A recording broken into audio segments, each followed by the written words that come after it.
I think I started the last stream out that I did. I think I started it with that. I think we're live. Are we live? I'll check YouTube and see. I It don't looks see it like yet. Yeah, we're uh, live. we're Yeah, live. we're Okay, live. good. Yeah. All right. This is gonna be a fun episode. Let's do I it. I imagine that some people are going to feel feelings about this episode, but that's okay. I am fine with people feeling feelings about me. My goal is to find the people who are already thinking the things that we're talking about and are just looking for people who feel the same way. That's ultimately my goal here. So we'll give it a couple minutes, let some people hop in and Well, get into the live chat, and then we'll take off. Tweet. What have you had going on the last since we last talked? I mean, I was down in Florida for a few days. Went to Tom Woods 2000th, and then I was gonna hang out for the Mises Supporters Summit. I actually went to the dinner the first night for a little while, but then I left Stacy home because she was sick, and I was just like, screw this. I'm just gonna cut it short, and I'm gonna go home. Yeah. Take her, see her.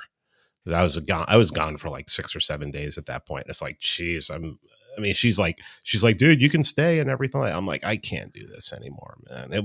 What's funny is I wasn't even really having a good time. I was like locking myself up in like the suite and locking myself up in the Airbnb. It's like, oh, I don't know. So, but yeah, That's funny.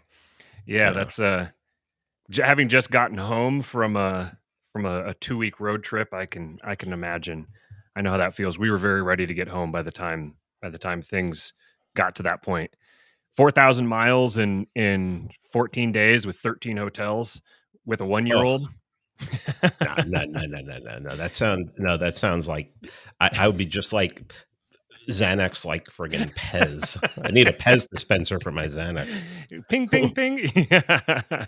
Oh man, yeah. That's fortunately he's a phenomenal traveler for a little guy, and That's this cool. is this is the second major road trip that we've done with him, and he's spent 85% of the time in the car just to sleep. And the downside with that is that means when we get to the hotel, typically his bedtime is like 8, but we get to the hotel and he's been sleeping all day. So, we get to bed about 1 maybe. And, but yeah, it was great. And to me, I just love being out on the road and seeing the countryside.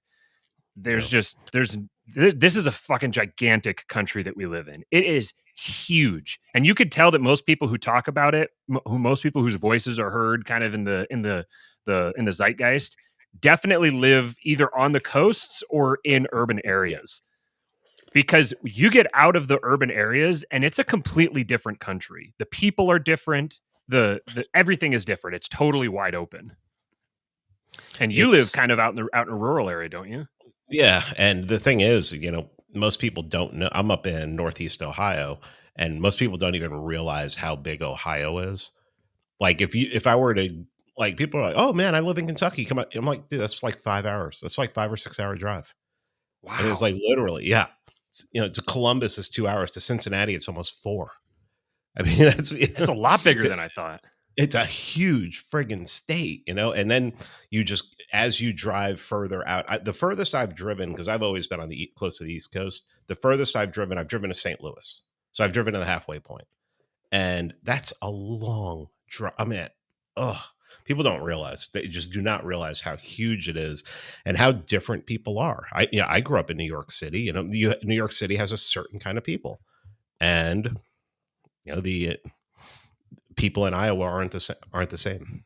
Yes. And people in New York aren't willing to accept that, and people in Iowa and people in New York aren't willing to accept that and want to change it, and people in Iowa just want to be left alone, and they don't give a shit what people in New York think. Yes. There's the big difference. Yes. Just recently I can't remember where I said it, if I said it in our group chat or where, but I said that there's one side that people have these two sides, and they say the two sides are equally bad. And I will grant that the two sides, if you're talking Democrats and Republicans, yes, they have both done evil things. Mhm. But when you look at the people on the ground and their opinion of the evil things that have been done and their role in that, one side is explicitly malevolent and one side is ignorant, and you can't Yeah, hold ignorance in the same category as malevolence. right. That just ultimately, so when you get the conservatives or blood-soaked monsters, have you ever Yeah. talked to one?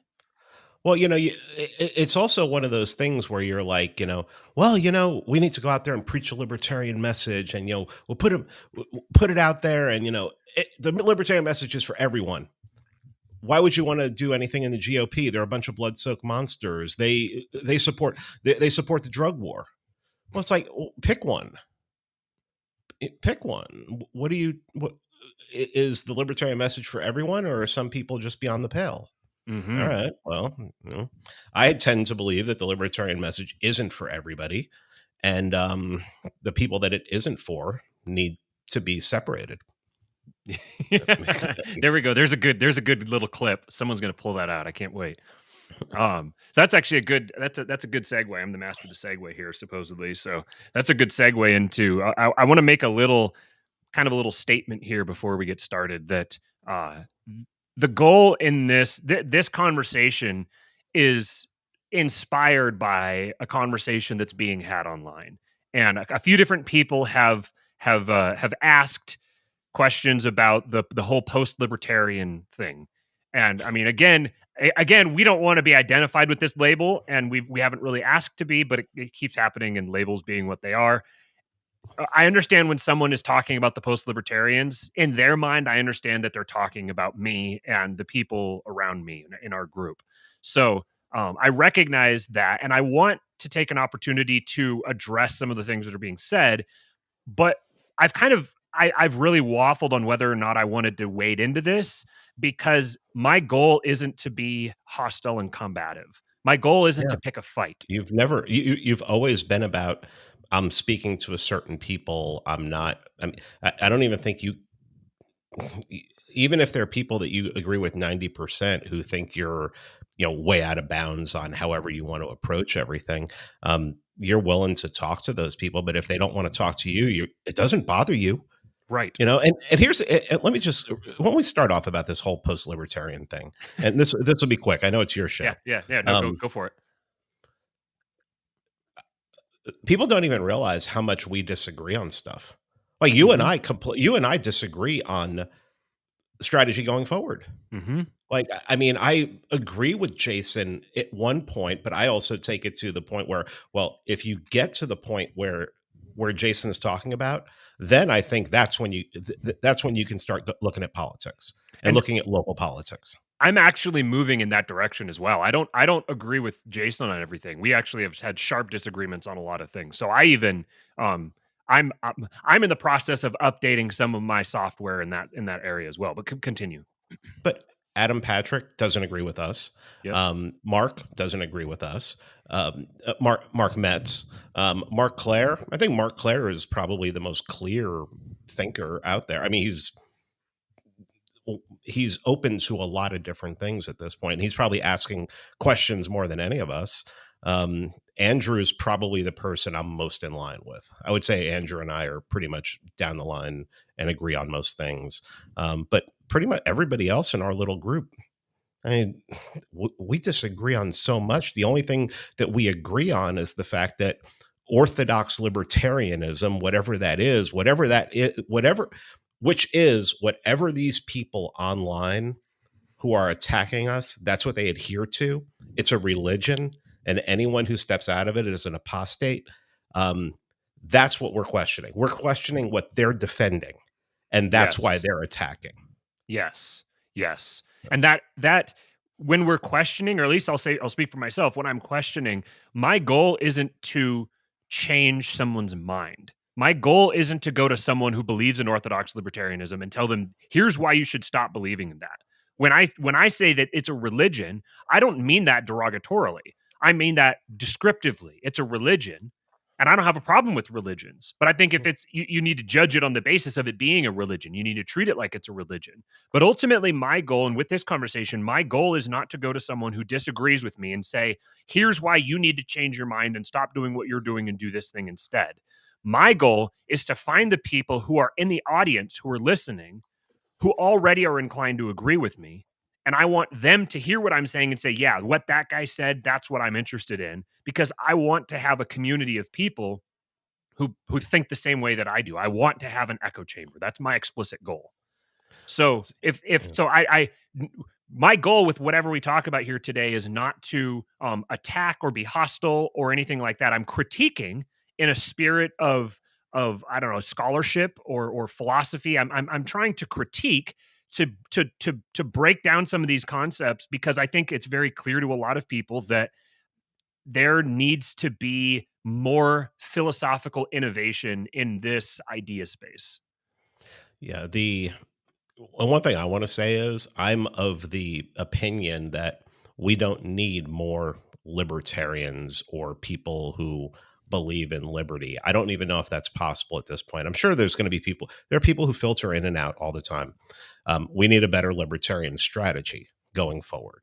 I don't even know if I'd even call it a libertarian strategy anymore. I just call it a strategy for basically being left alone, or um, empowering.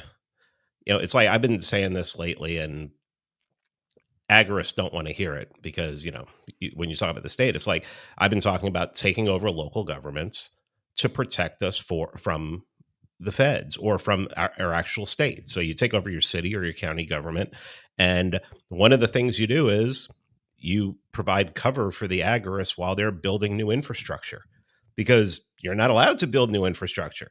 But in my town, if I control my town, and people like me, like-minded people control my town, go ahead and build new water treatment and do it off the quote unquote grid.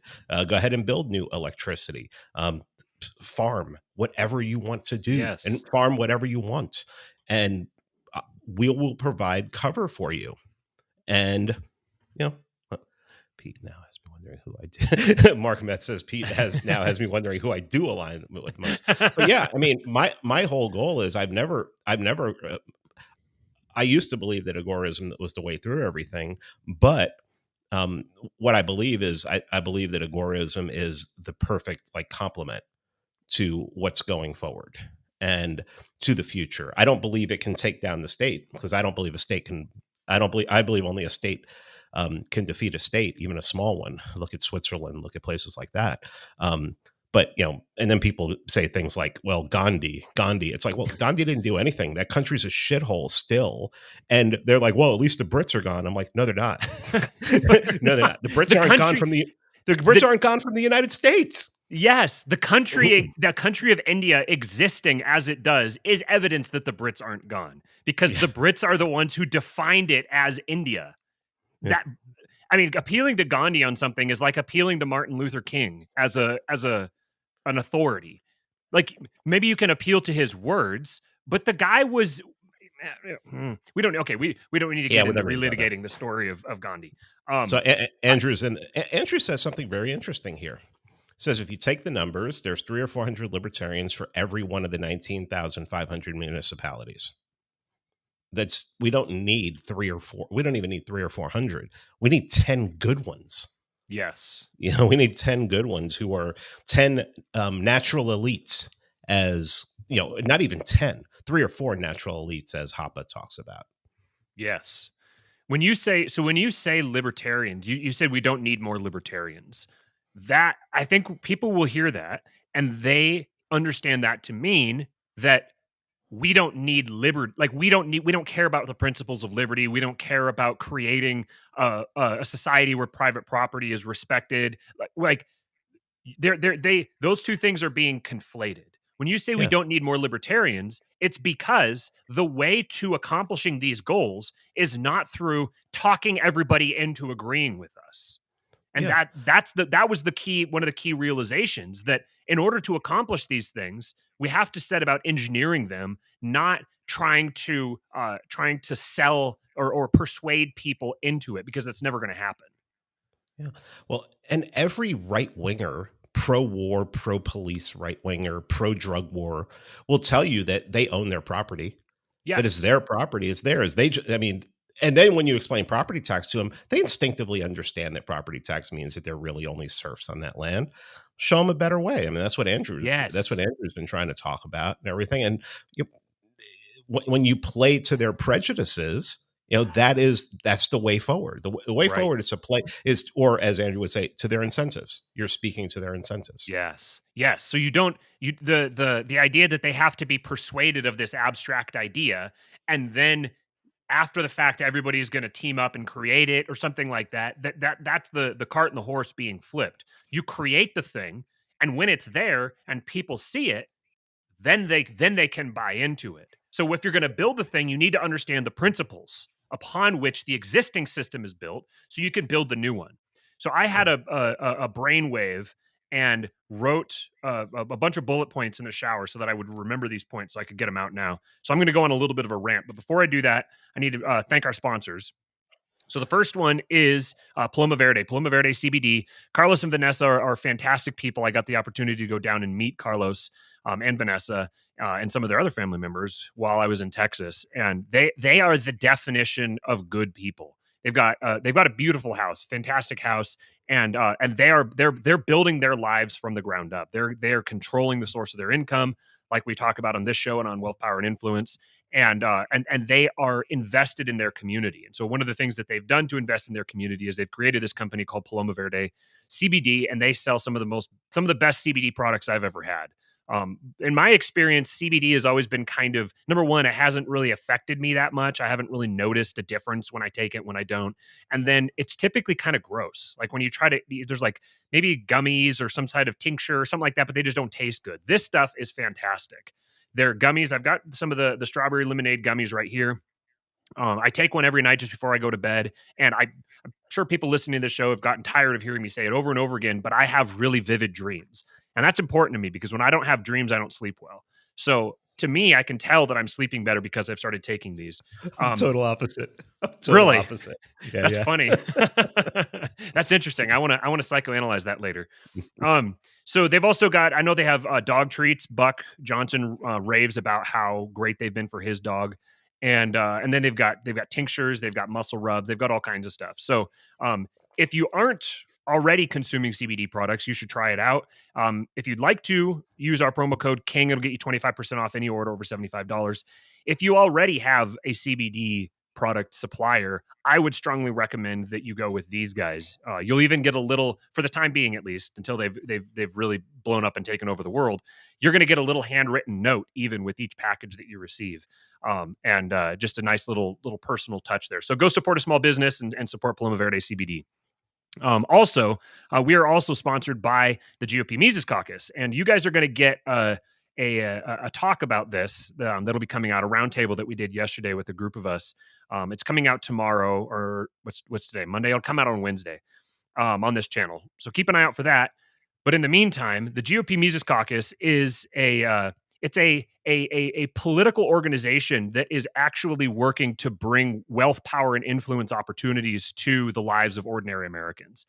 And through the application of what's called the anti-tax. And if you've listened to our friend Popular Liberty, you've probably heard him talk about that. It's a pretty brilliant uh, piece of political machinery that has the ability to actually eliminate taxation as it exists today. And it's an incentive structure that's built into it that's awesome. So right now, one of the first projects that they're working on is raising enough money to run Fireman Buck Johnson for a political office in his town We in already Lockhart, we Texas. already have enough money to do that. Do you have it already? Mhm. Excellent. Great. Well, then that means we need to have someone else step up now to run. And I know that Andrew's got himself a list of people already that he's been working with. But Mhm. so if you guys would like to contribute to a project like that, that's actually working for grassroots Americans and seeking to actually move the bus forward in a tangible sense, then you can go to the link in the description here. It's a long link, so I won't read it out, but just go to the link in the description of the video or the episode if you're listening to this later on. And you can go subscribe there. And you can also follow GOP Mises Caucus on Twitter at GOP Mises.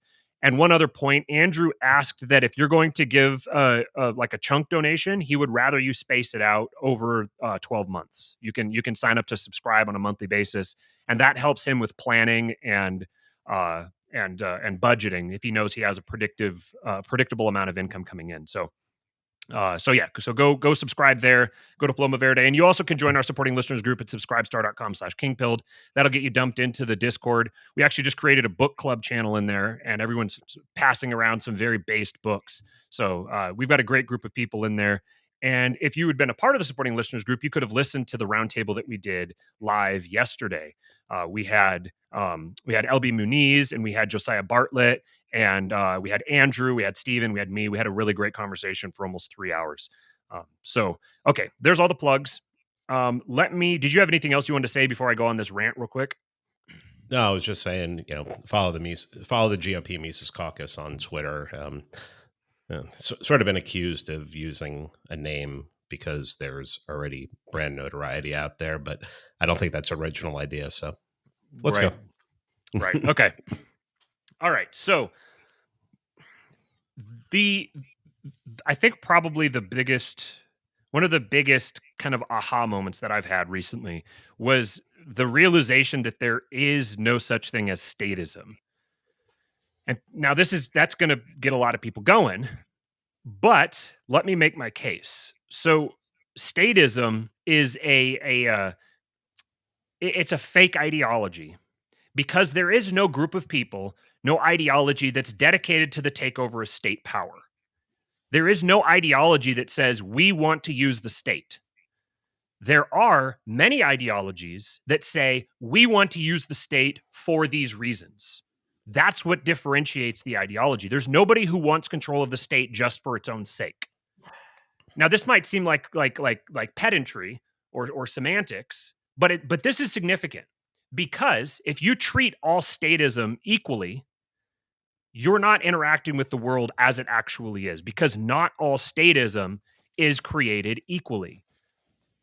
Pete made mention earlier that the only way that you can destroy a state is with another state. So that right away gives you an idea that states can be antagonistic to each other. This means that there's different essences to these different states. They're motivated by different ideologies, by different incentives. And if your goal is to just create a philosophical principle that you can have conversations about and just chat in theory, then you can treat all states as equal. And you can just make up a rule that says every use of state power universally is immoral no matter what. And it's all part of one big ideology called statism. Fine, do that to your heart's content. But that doesn't port to the real world. That doesn't port to the actual application of behavior to motivate you or inform you on how to move forward and how to create liberty. Because that ultimately, again, that's our goal. Our goal is to create liberty. We just want to actually do it instead of just talking about doing it. So each of the different ideologies that's dedicated to taking over state power to do XYZ has to be managed on a case-by-case basis. So that's point one.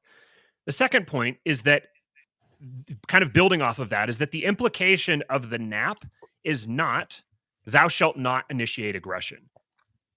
That shouldn't, when you understand what the NAP is, that should not be your takeaway, because that's not what it is. That right there actually is part of the gospel of Jesus Christ. But so you don't need the NAP. You can just take the gospel of Jesus Christ and you'll have that. He defines aggression differently than libertarians do, but we might get into that a little bit later. So the NAP is not a prescriptive principle. It's descriptive. It describes a function of reality. It describes, what I wrote is, a libertarian society is a society in which the initiation of aggression is proscribed.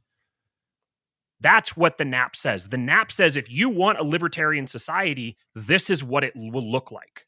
It will follow these rules. The illegal versus illegal will hinge on this concept of initiating versus not initiating aggression. That's the takeaway of the NAP. If you're trying to take it and use it as a principle to guide behavior today and to critique people who are behaving today, you're making a category error. Because we don't live in a libertarian society. We don't live in a society where that is the baseline principle that decides legal versus illegal. We need to get to that point, which means we need to be judging actions based on their consequences, not on their intentions. Consequentialism. And see, this is not. I didn't start with this idea that we need to do this. I reasoned to that point. I deduced to that point because I don't see a way around it. Now, again, if somebody wants to describe to me a way around that, I'm happy to listen. So far, I haven't heard any of that. So far, I've just heard the reiteration of dogma. But that's just begging the question because I'm critiquing that dogma. So reiterating it to me does not resolve that critique. So then, our goal is to engineer the conditions from which a libertarian society can both arise and thrive. It's yet to be proven whether those are going to be the same thing. Will the conditions that cause a libertarian society to thrive be the same as the ones that cause it to arise? We don't know. We have to figure that out. But what is clear is that behaving as if we live in a libertarian society when we don't, not only doesn't bring about a libertarian society, it actively facilitates the destruction of any potential of a libertarian society. Thank you. Thank you. Thank you. It's so ridiculous. I mean, it's what we were talking about with liberalism. What does liberalism allow?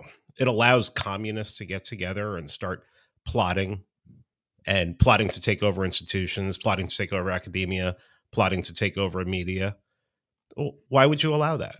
Why would you allow that in your community? I mean, Hoppe talks about physical removal. As soon as, hey, Steve, so sexy. Yeah. I think I'm confused. I thought we're not. This is not like a crisscross cover band for gay white supremacist cruises. Because I thought that's what Matthew and I were supposed to. Fuck. Sorry. Yeah. Whatever you guys were talking about, go ahead. I'm here. I think I just thought you heard us talk about removing communists, and you that was like a bat signal to you.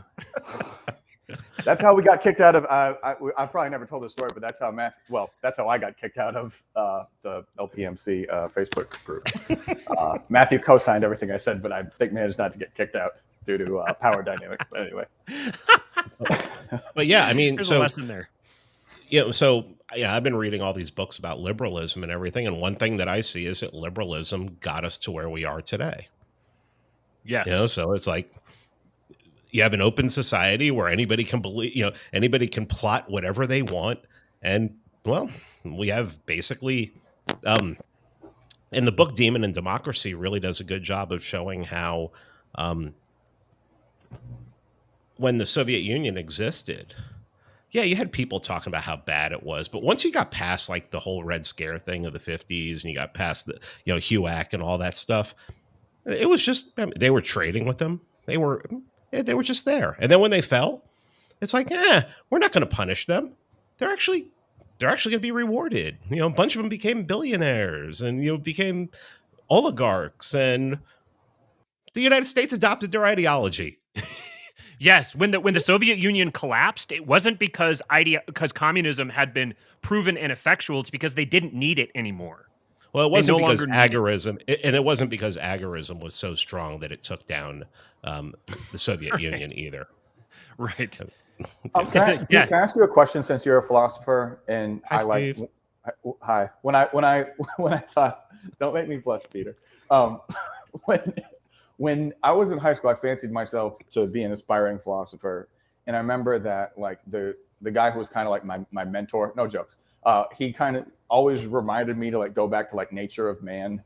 And, as I look at like libertarian philosophy, I wonder how many of those people, if they consider nature of man, ever kind of have like the same idea that I had, which was, there's the struggle between good and evil, but good wins out over time by a narrow margin, which I don't think I think that anymore. Do you have any opinion?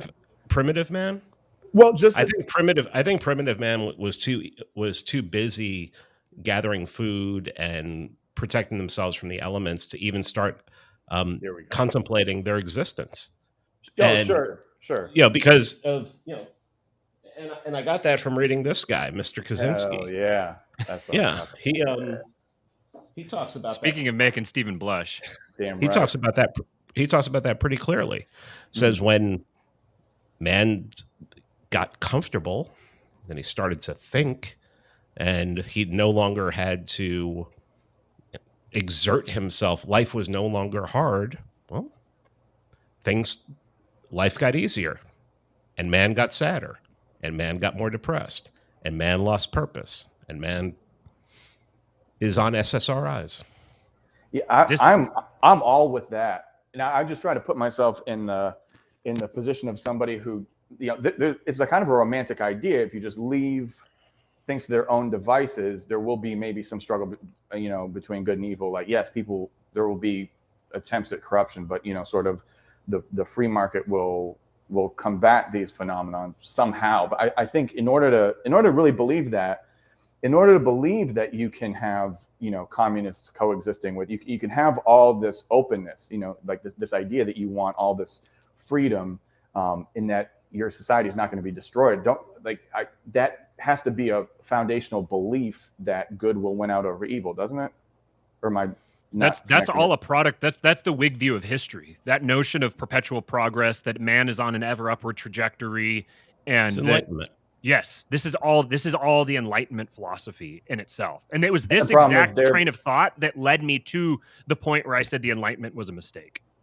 And because their version of progress and good just does not comport. It ultimately, right, because it ultimately is caught up in the self. It's all defined by the self. Absolutely. When you judge good and evil by the effect upon the individual, one of the things I wrote here is that people are not fundamentally economic actors. And that's what's happened, is that we have now defined good and bad on technological terms. We've taken each man to be an economic actor, a cog in a budding technocracy, and we've defined good or bad based on man's access to technology and on like economic thriving. We've said, well, if someone's richer, if someone has more money, if somebody has more goods, if someone has more cheap Chinese crap, they're wealthier, they're richer, they're better off. But this ignores the fact that man is not fundamentally an economic actor. Man is fundamentally a spiritual actor. And the complete ignoring of that spiritual dynamic is beginning is not beginning. It's far beyond the point where it's revealed itself to be this gigantic festering sore that has to be addressed. It has to be responded to, and it has to be cared for and considered. So this ties into all the problems with materialism, and you know, Venn has this thing about the dim age, and you know, these constant cycles back and forth between materialism and mysticism, and ultimately we're at a transition point in that process, and it's like there's an idea space that's I keep using that word, I don't know why, but there's an idea space that's opening up in front of us where there's an opportunity for innovation, for mashing different ideas together and coming up with new understandings, and many times these new understandings are actually really old. They're things that mankind has forgotten, not something that mankind never found. So, but when you have this belief that we are on the pinnacle of human greatness, that everyone before us was more primitive, was weaker, was ignorant, and somehow just by being around, being like later, somehow makes us better. This is all a product of ultimately self-worship in the most technical sense. It's Christianity with God removed, with Christ removed from the throne, and an idealized conception of the self placed there. And libertarianism is just a strain of that. When you start evaluating humanity as a spiritual being, if you have this, if you want to try to engineer a libertarian society, if you want to create a society where people are incentivized to act according to the non-aggression principle, you have to understand the character of man. You have to understand the nature of man as a spiritual being. And the only way to do that is to study him, and not just study the most recent iteration of him, but every iteration of him you can get your hands on. Yeah, Pete, it sounded like you wanted to say something. Yeah, I mean, see, who said it here? Dylan said, I think scarcity illuminates immorality.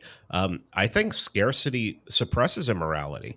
I think when people have scarce goods, especially as it used to be in the past, they were too busy working to acquire those goods to be immoral. I mean, and I'm reiterating what Ted what Ted wrote. I'm Aaron from Timeline Earth and I are going through Ted's manifesto. So So I have hot. Ted The I have hot Ted on the chocolate. brain. And I think when you're busy, when I have something to do all day, when I just have to knock things out all day, I mean, what time do I have for anything except doing that? And I have a sense of purpose. If you have nothing to do all day, I mean, where's your sense of purpose? I mean, it's like, okay, well, I'm going to read this book over here. Well, I mean, that could be purposeful, but really, I mean, I think one thing I got from reading Ted was, what is purpose? It's, I don't think it, I think most people would say it's not the same thing for everyone, but I really think it is. I think it is. I think a sense of purpose can be very universal. And I think a lot of it has to go back to, if you listen to Vin, is we're all looking to fill, like Andrew says, the reason we have a state is because we have a desire for a state. And Vin said recently, I think when he was talking to Adam, that the reason we have a state is because people are looking for a sovereign. And they're using the sovereign instead of God, Christ, whomever. Whomever. This makes me want to just like from here on out, just plug Lord of Spirits in and just have people come, because it kind of answers a lot of this stuff.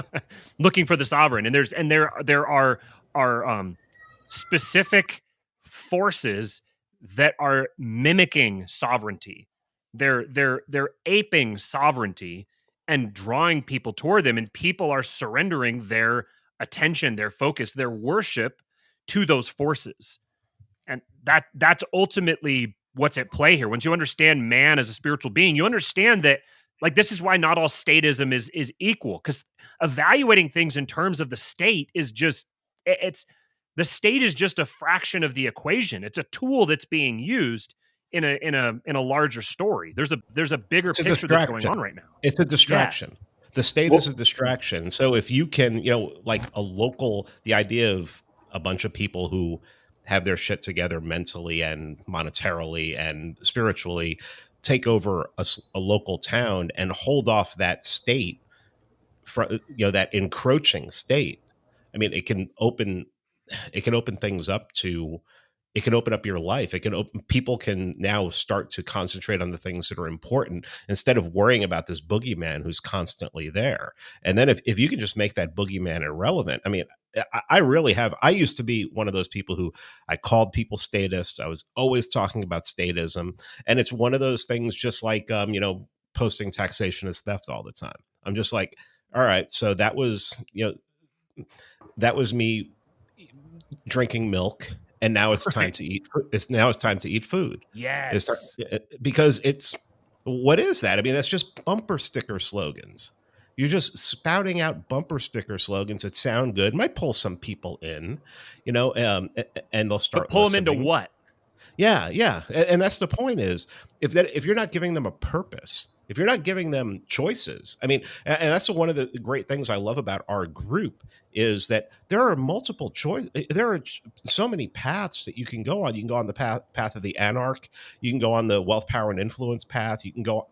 I mean, there is much spirituality that is spoken in there, and Bitcoin. We have one person who's always bringing up Bitcoin. And there's so many paths that you can go on, but some people just need to, I think people just need guidance. And I think that guidance inevitably comes in a sovereign, and it comes in them accepting that there's something greater than themselves.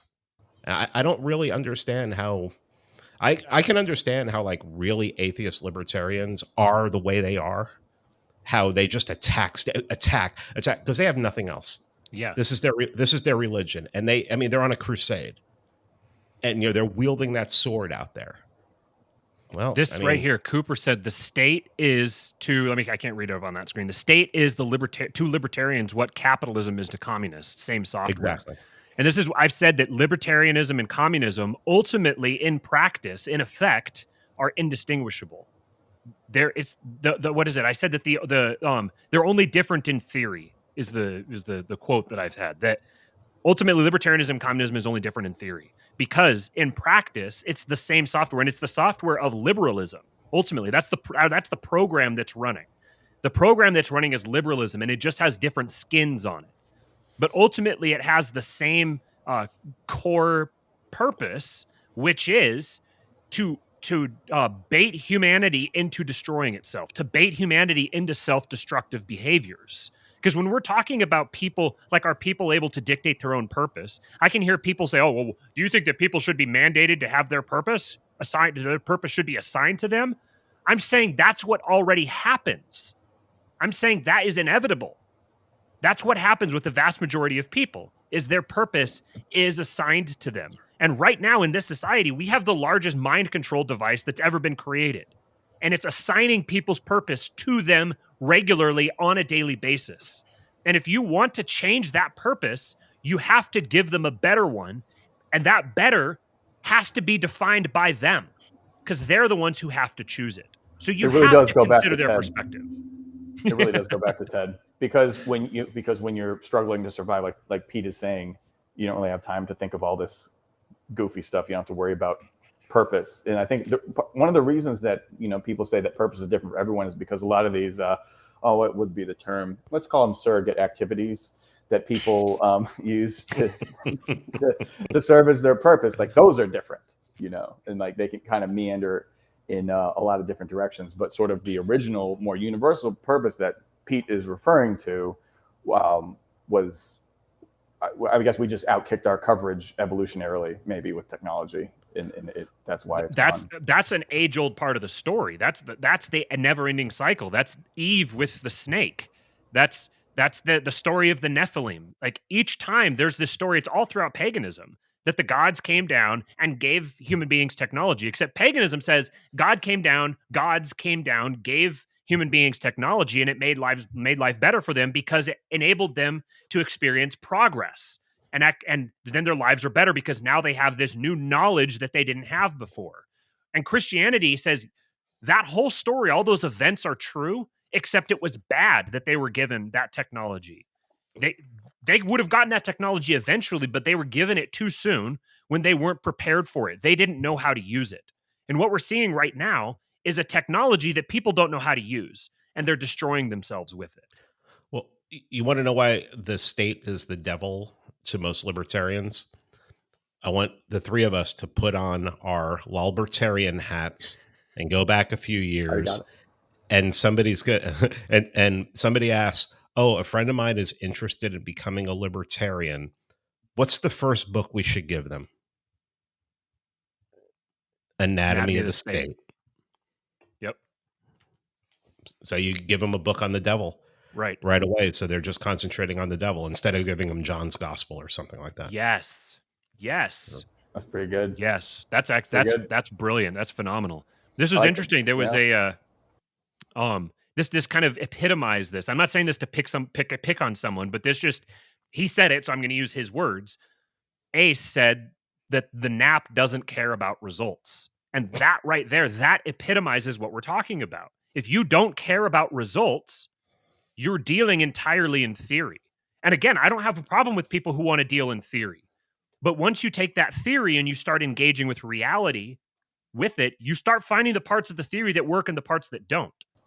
And you're just setting yourself up also for, that's the kind of what I'm saying with it, this confidence in that the good will win out.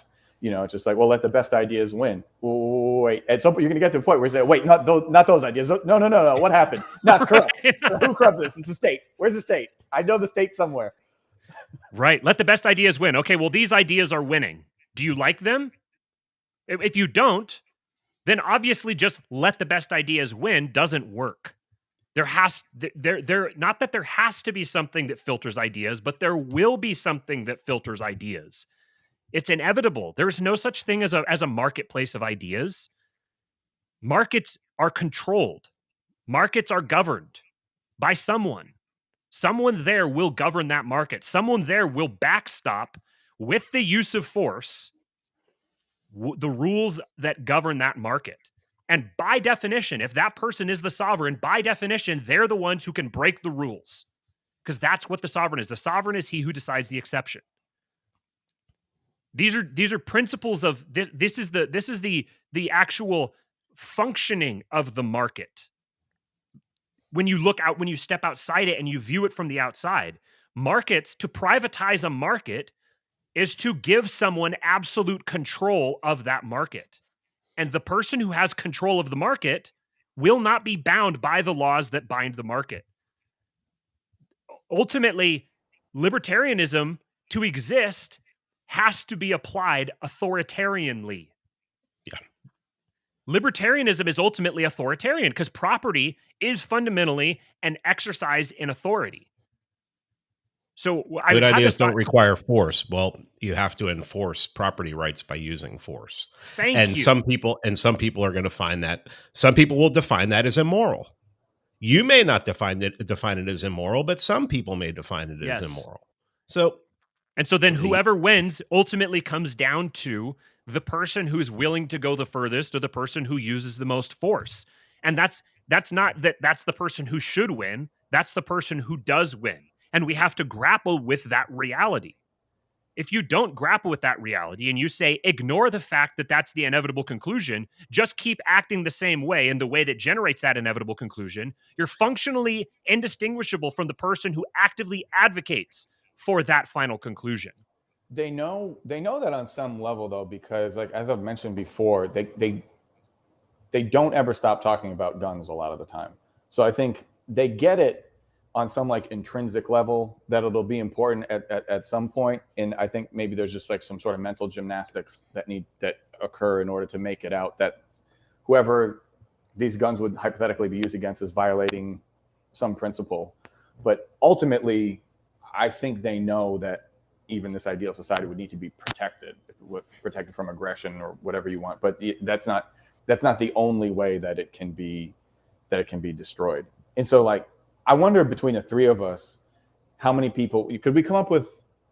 100, 500, 1,000, 50, 10 people that we knew that if we kind of set up some totally free society, it would function fine without, like, all the protections and everything like that. But it's functioning because of the work of either some good parents, a religious practice, spiritual practice. These people have some sort of character, whoever we would select, that came from something or somewhere, whether it was generated, like, however long it took, whether the person had a moment of clarity in their life, but, like, there's something that underpins, like, the character overall of the society that allows it to function in a free society. But it wouldn't have just, like, fallen out of the sky. Here's one of the things with a free society, with liberalism. Okay, so it's like, okay, so why is the left in charge? Why does the left have academia? Why does the left have the press? Why does the left have tech? Why does the left have the government? Because they want it. Yes. Because they desire it, and they're willing to do anything to get it. They basically have all the power, and they control the culture. Why do libertarians not have it? Because, as popular liberty likes to talk about, they have no time preference for power. So they're always going to be slaves to the people who want power.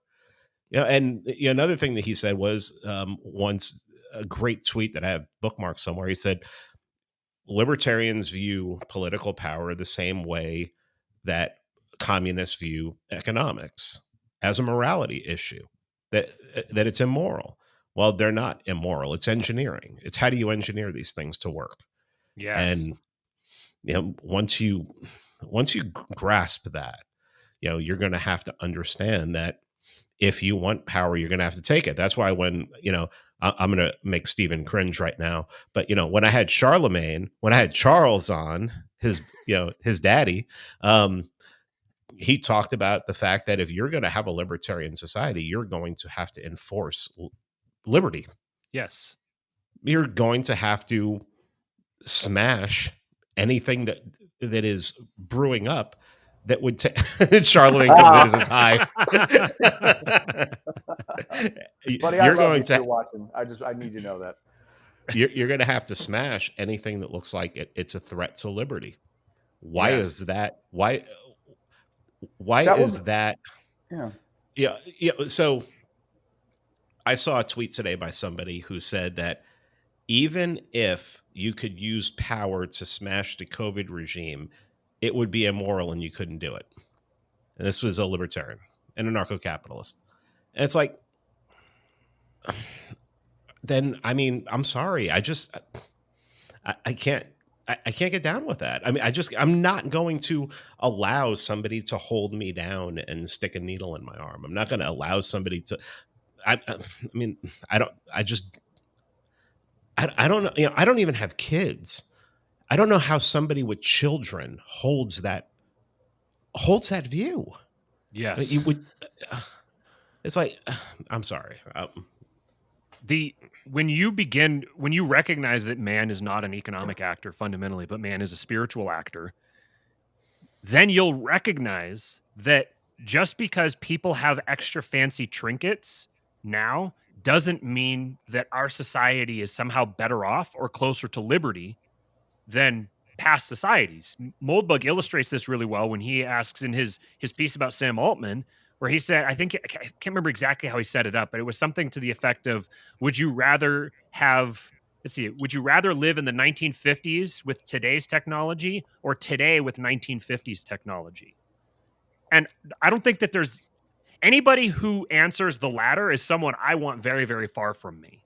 No, anyone who starts saying, well, see, because I heard Moldbug ask the same question, and he said, live in 2020 with 1900s technology, live in 1900 with 2020 technology. Yeah. And immediately, and I put that out on Twitter, and the people who were like, who were in the opposite direction didn't bother me as much as the autists who were like, so they're going to have nuclear weapons in 1900? And they're going to have, I'm just like,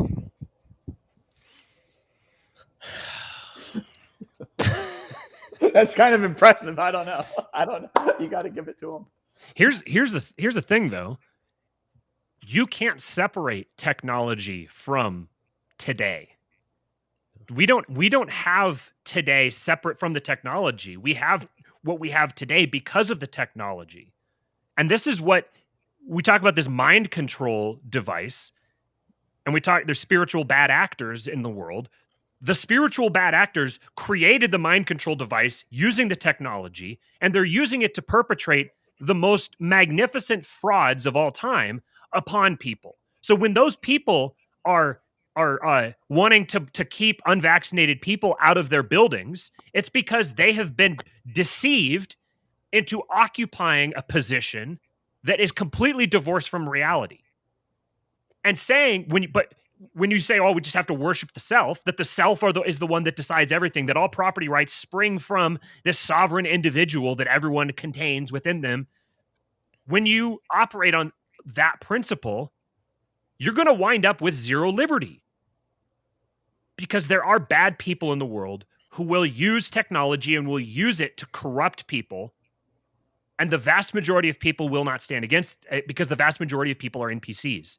This is why statism doesn't exist. This is why you can't just say banning mandates and banning, what is it? So mandates and anti-mandate mandates cannot be the same thing, because both of them clearly do not serve the interests of the overarching power structure that's very clearly working in a specific direction to accomplish specific tangible goals that they're very, very close to, which will effectively outlaw the possibility of liberty within the lifetimes of our grandchildren.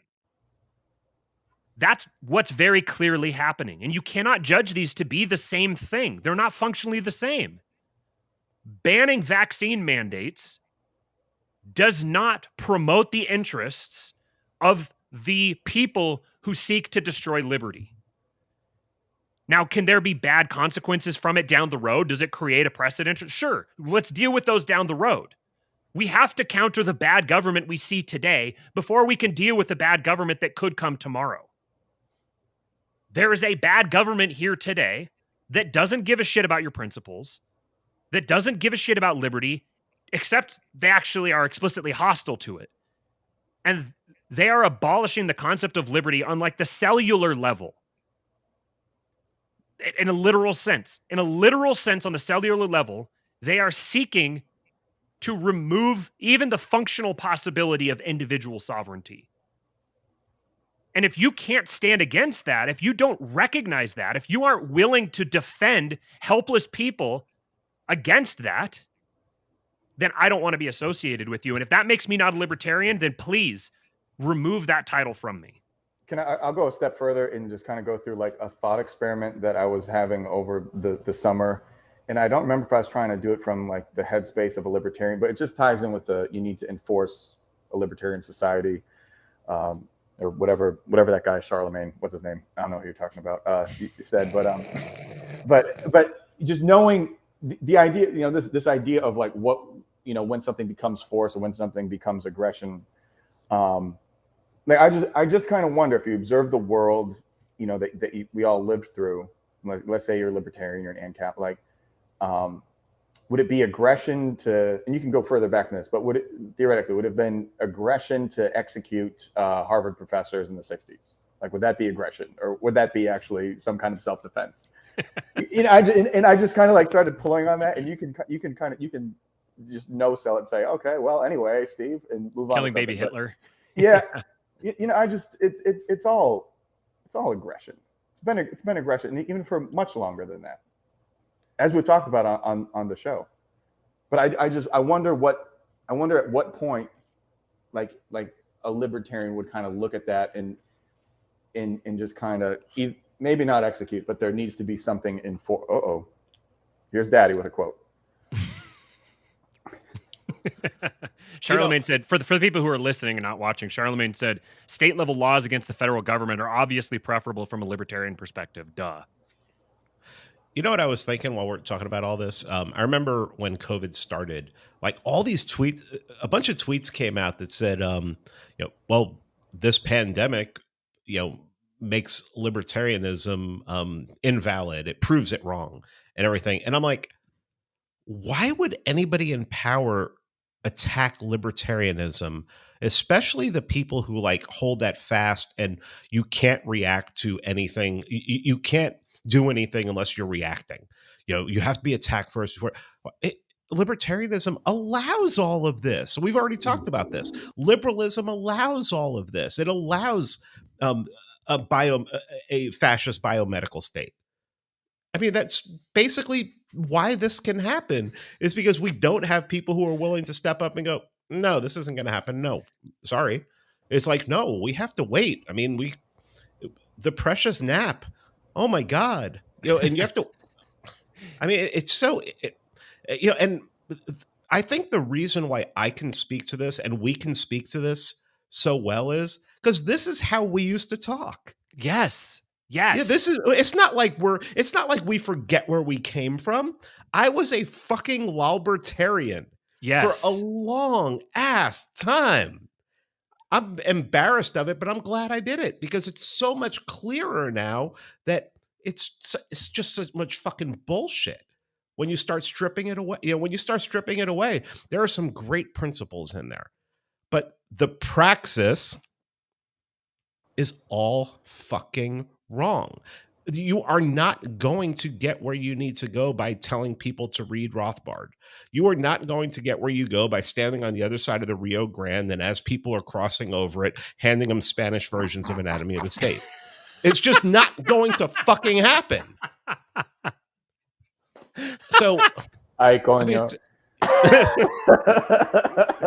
so I mean, seriously, I mean, the reason we can speak to this is we've been there. Yeah. We've been making these arguments. We've made these arguments 3-4 years ago. And then we were like, wait a minute, hold on. This doesn't make sense at all. There are cities you can't go to that you can't go to without a vaccine, and go to stores without a vaccine passport now. Okay.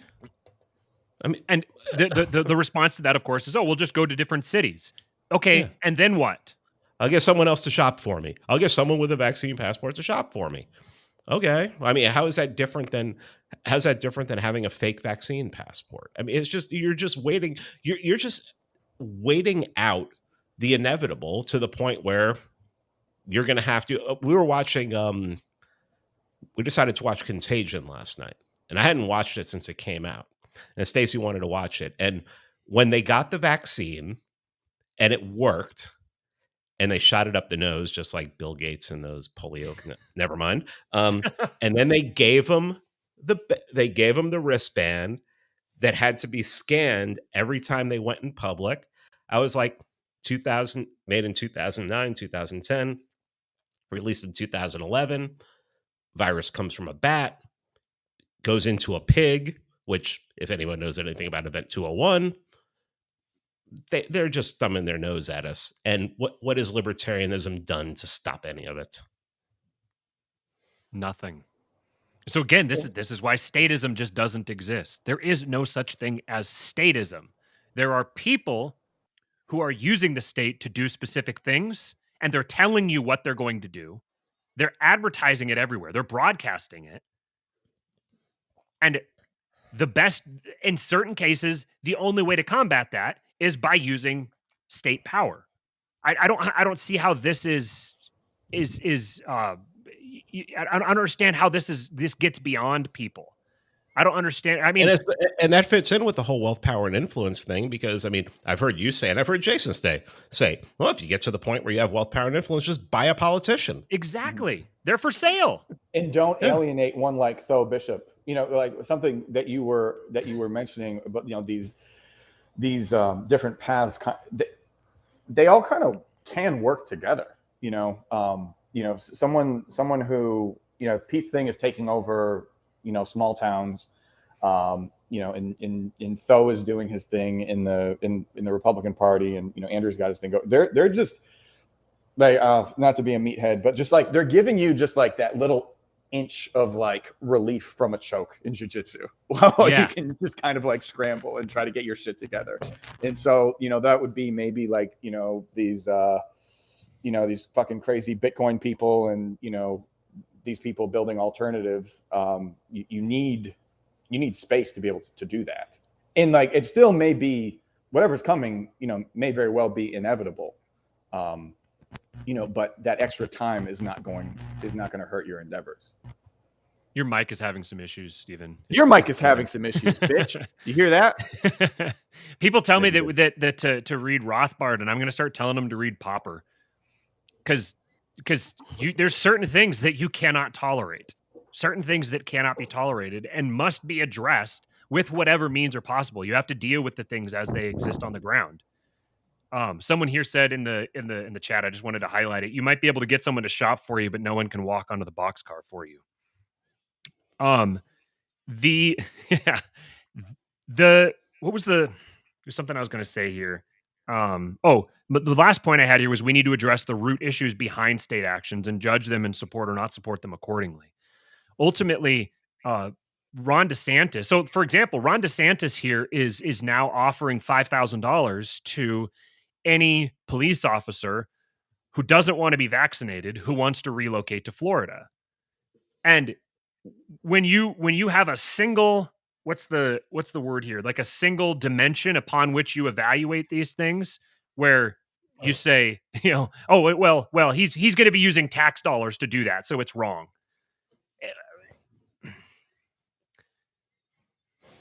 I don't want to be hostile, but I think the great irony here is that the people who scream the most about the state are the ones who least appreciate the actual present, like clear and present danger of people who have control of the most powerful state institutions. Because there's also no such thing as the state.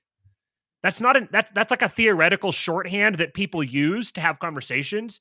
But when you're talking about the actual actions in the real world, there isn't the state. There's different state institutions occupied and governed by different people.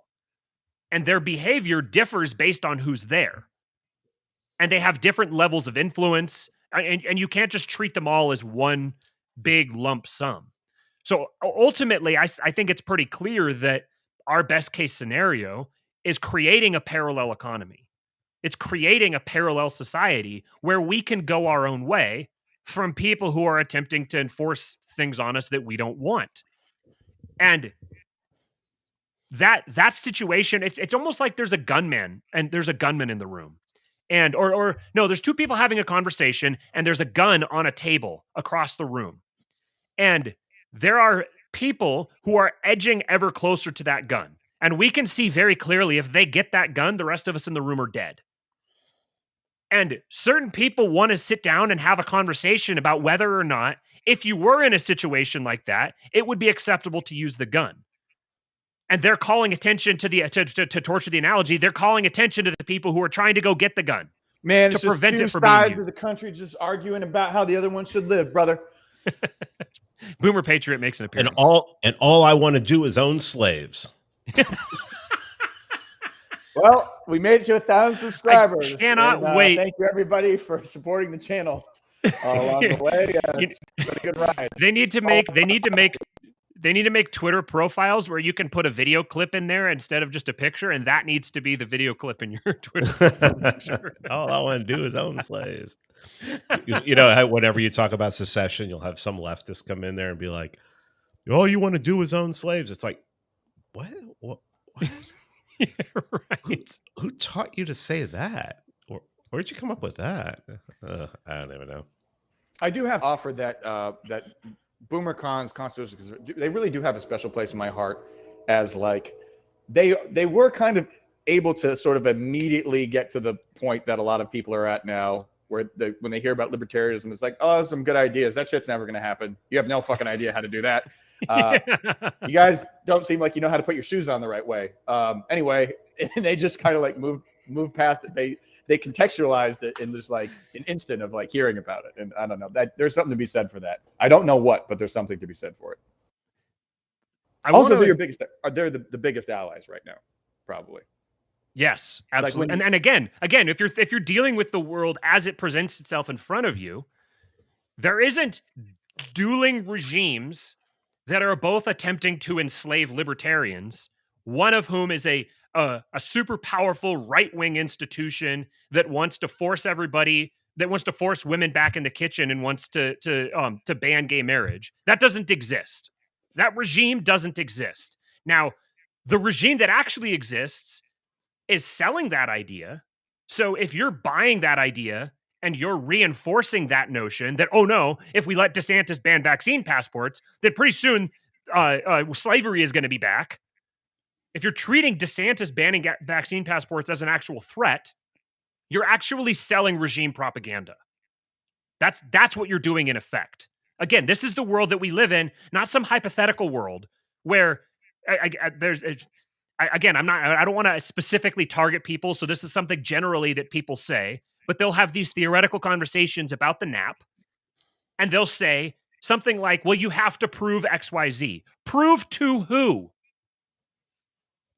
If I'm going to, for example, support a mandate against vaccine mandates, and you say, well, you have to prove such and such before you can do XYZ, prove to who?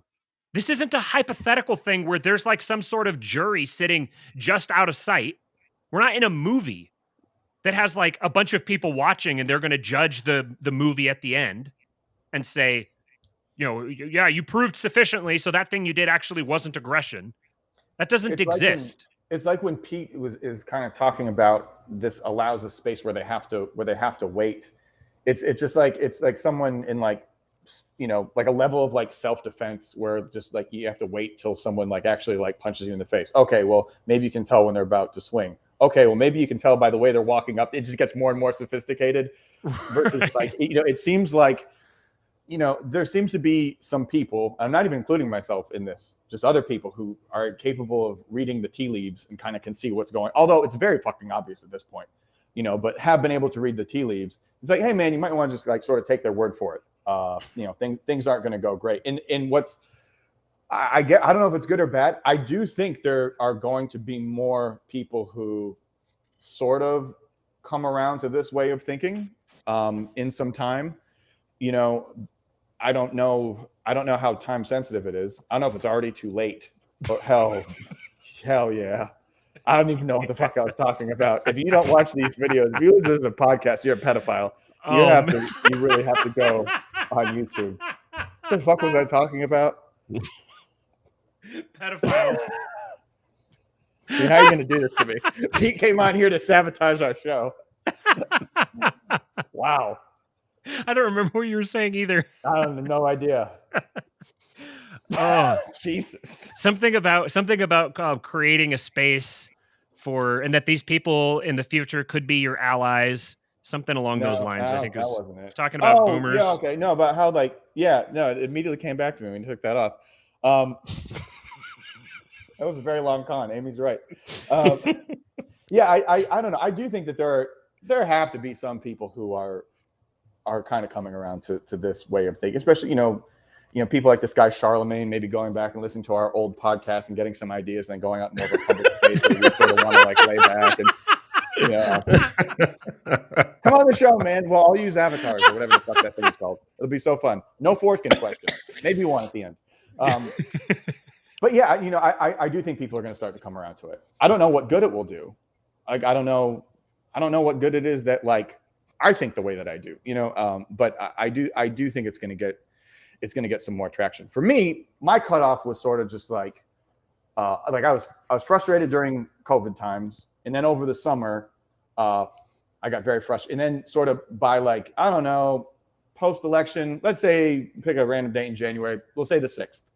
I was like, all right, man, if you can't see that things are just totally different, I don't know what to do. And that's when I sort of drew my line in the sand. But I don't know. Maybe in some months or a year or whatever, this will not be as wildly unpopular of a way of thinking as it seems to be currently on Twitter.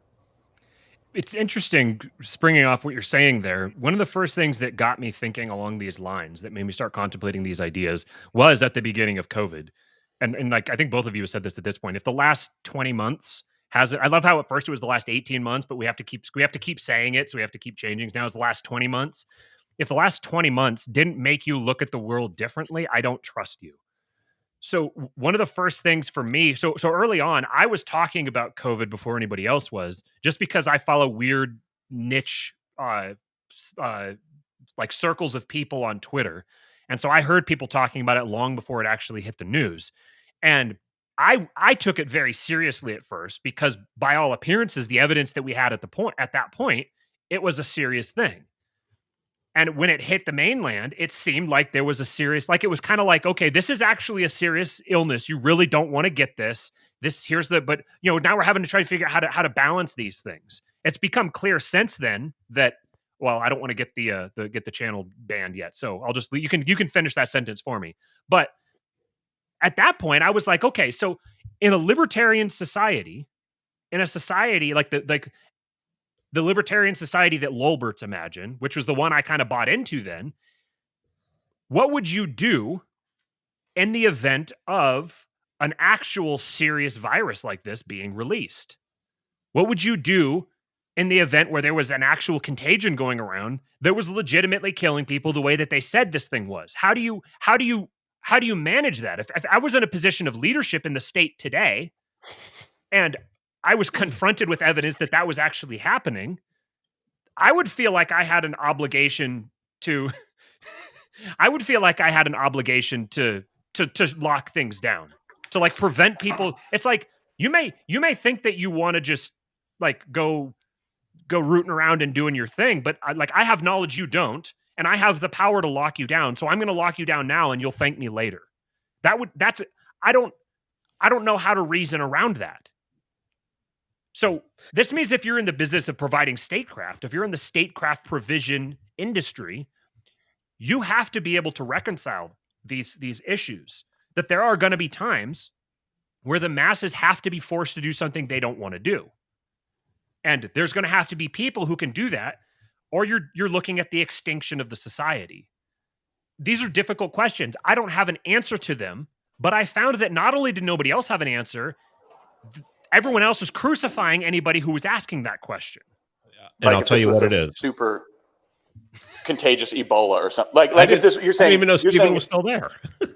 Yeah, he needs to bring me up on the screen. I don't know why. I've got a really dope avatar also, and it's a shame. But yeah, like you're saying if this was super contagious Ebola COVID, right? Yes. Okay. Yeah. Right. I don't have a way of bringing you in, Stephen. I think it's because you're not sending any video, so it just doesn't recognize you there. Okay. Correct. That's what it's doing. Yeah. There we go. So what I was going to say is, you know, a lot of these questions that we were asking were all inspired by COVID. And the crazy thing is, as soon as we started asking them, and especially now that it's getting some traction, people are freaking out. And a friend of mine said today, when they were looking on the timeline and they saw, like, you know, people well respected in the libertarian verse putting out tweets that were insane. I mean, which literally made no sense.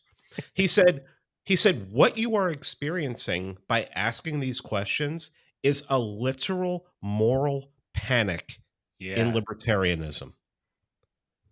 And that to me is remarkable, because what it tells it goes back to that whole thing of showing you exactly how much of a religion it is, exactly how much of a cult it is.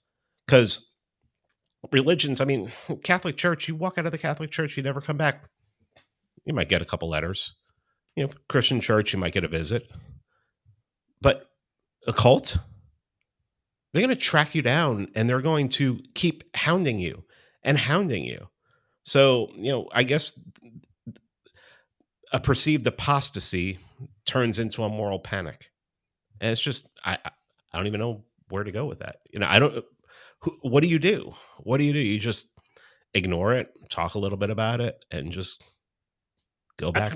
That's why I realized that my audience, if I was going to start talking about these things, I was going to have to preach to the choir. Which ultimately, as I delved into that deeper, I realized that that's what everyone is actually doing. Even the people who think they're evangelizing are just preaching to the choir. There is actually no such thing as evangelizing. It is ultimately, with the way that it's used in the Protestant context, it's all just preaching to the choir. Even when you think you're evangelizing, you're just preaching to the choir. Because if you were evangelizing, you would be doing it from a different perspective. But anyways, this isn't an apologetics podcast yet. So it's interesting. Mac here in the comments said that she said, let me see if I can find her exact quote. She said, I just want to say one thing real quick, but you know, Dave, when I used to listen to Dave a lot, used to openly acknowledge, you know, before all this, that libertarianism had great ideas and where it was weak was in its execution, and didn't have, like, and I'm like paraphrasing, but didn't have a real good way of like getting from like A to D. But right now, the distance is even far. We need to get like A to M, maybe. I don't know. So this concept that we're addressing is not new. Yeah. Well, this is the reason why why people in the Mises Caucus, my friends in the Mises Caucus, why they take any kind of questioning seriously, is they've basically decided that this is the way forward. The praxis is the Mises Caucus. So if you attack the Mises Caucus, you're black pilled. That's my favorite. You're black pilled, right. because you're attacking the only way forward. And I'm not attacking the Mises Caucus right now. I wish them the best. I want them to succeed in what they're doing. But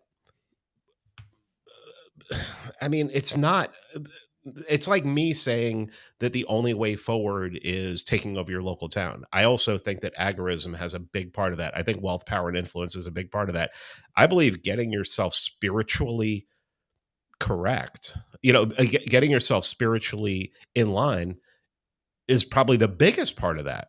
That's the only thing that will make any of those successful, is if everyone participating in those is getting themselves spiritually aligned. Yeah. I mean, it's funny. I went from, I don't know how any Christian could be a libertarian too. I don't know how anybody can be a libertarian without being, and not even a Christian, but having some hope, something bigger than them there, because they're just filling it with. Then they take libertarianism and they fill it with themselves. They become the almighty God. And what happens when God lets you down? Well, you're letting yourself down. So that was that hits on what's his name, on Jay Dyer's critique of libertarianism, which is really he recognizes that libertarianism actually isn't anything special. It's just a subset of liberalism at large.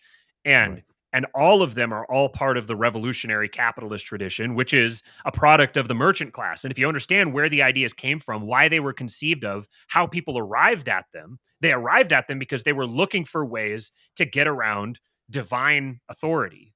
They are not divine authority, but kingly authority within the context of the divine right of kings. And so that was the angle that they took when they conceived of the ideas that ultimately wound up with liberalism.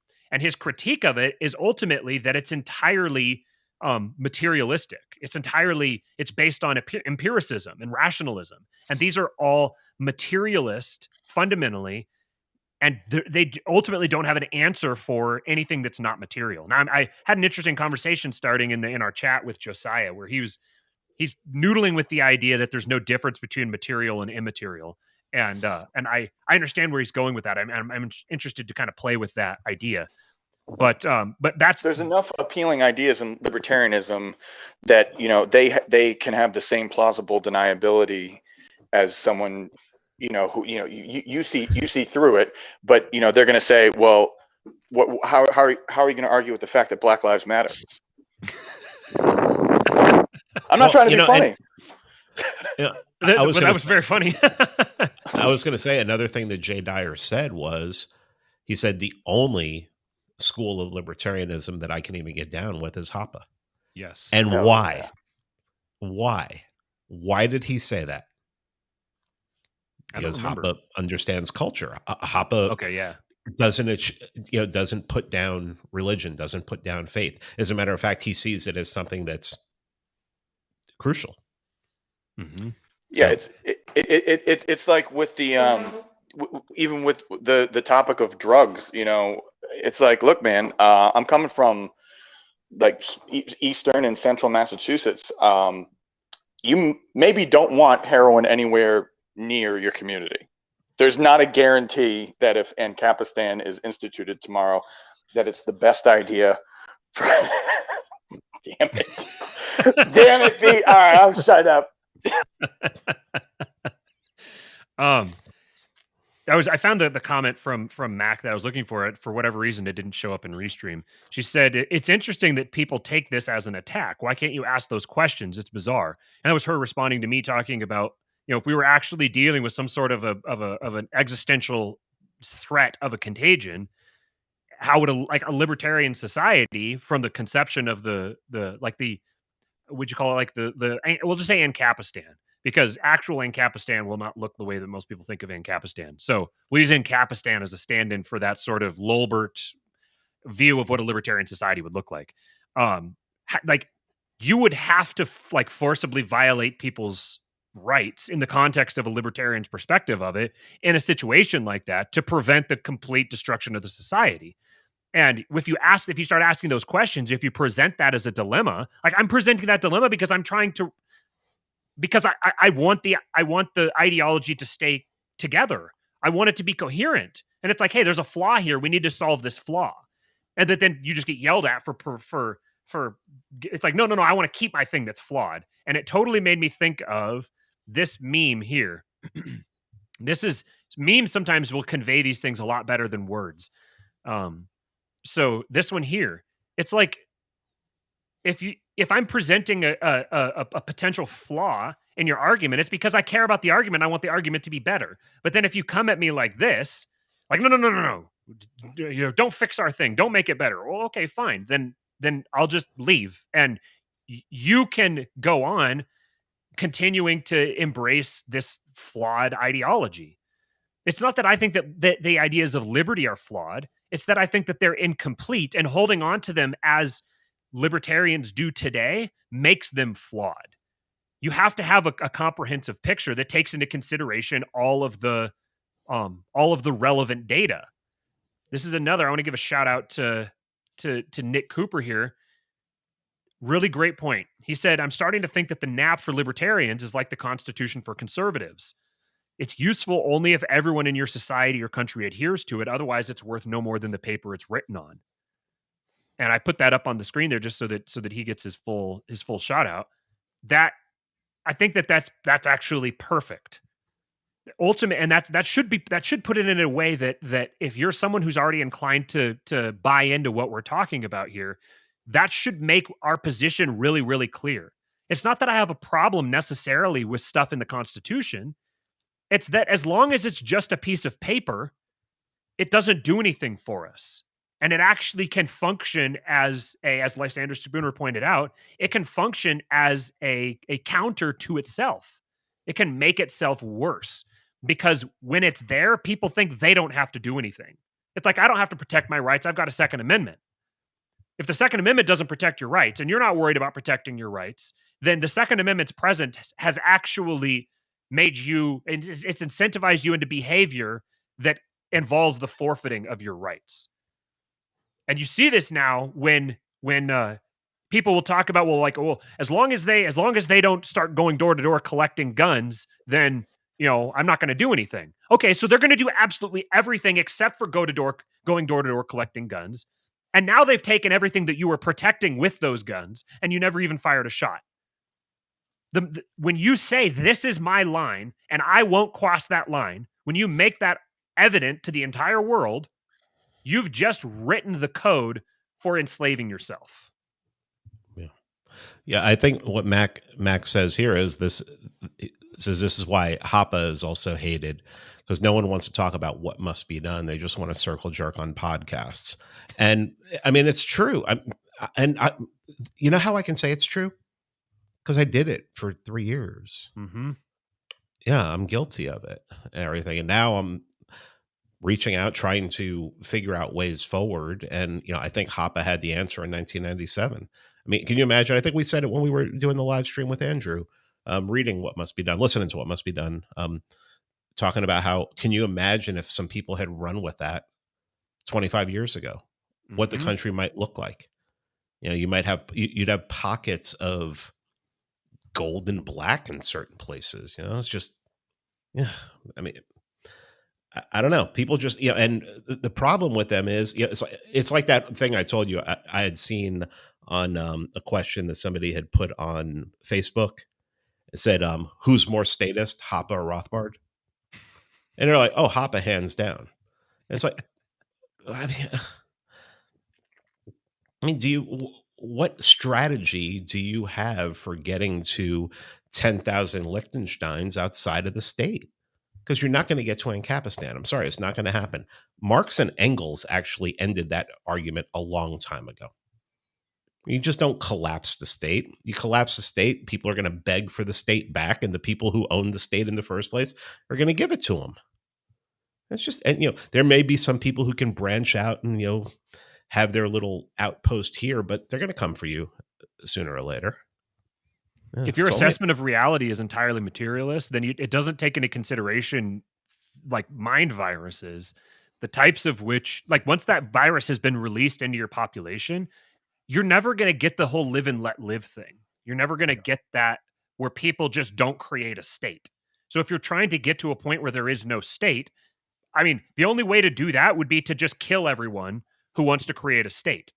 But I mean, that's not a very libertarian philosophy. That's not a very libertarian strategy. So that's the alternative. That's what we're evaluating against. They're not even willing to use force against people who would put needles in their arms. Yeah. I mean, come on. Right. Like, I have to wait until they show up at my front door. Then I have to wait until they barge in. Then I have to wait until they pull the needle out and put it inside. Okay. All right, I'm done. This is where I actually am inclined to, so I want to say, Mac here said, when people ask me who will build the roads, I don't say, fuck you, it doesn't matter, but that's essentially what libertarians are doing. Right. Like, as soon as somebody starts to engage with the libertarian idea, Like, okay, well, how could we what? How do we get to that? Oh, private people will do it. Okay, well, there's all kinds of issues with saying just anybody can do it. I want to, before I sign up to live in this sort of society, I want to know how this functionality thing is going to work. I'm not just going to choose it just because it makes your moral principles feel good. You have to show me how this could actually function, and it can't be like, oh, well, it worked in Star Trek. It has to be like, you have to show me how it can, not only how it will function, but how we will get from here to there. There has to be a clear path to doing that. And if your path is, well, we just talk enough people into wanting it, okay, well, what do we do in the interim? And what do we do about the fact that we're not just dealing with a blank slate society that's waiting for somebody to turn it into a pretty picture. We're living in a society where there are mind viruses loose that are motivating people to seek out and destroy anybody who shares our values.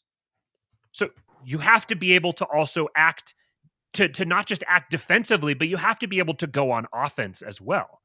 So to get to the nap, I don't necessarily think you need to abolish the nap. I don't think you need to ignore it. I don't think you would say that it doesn't matter or it's whatever. I think you could just update the definition of aggression.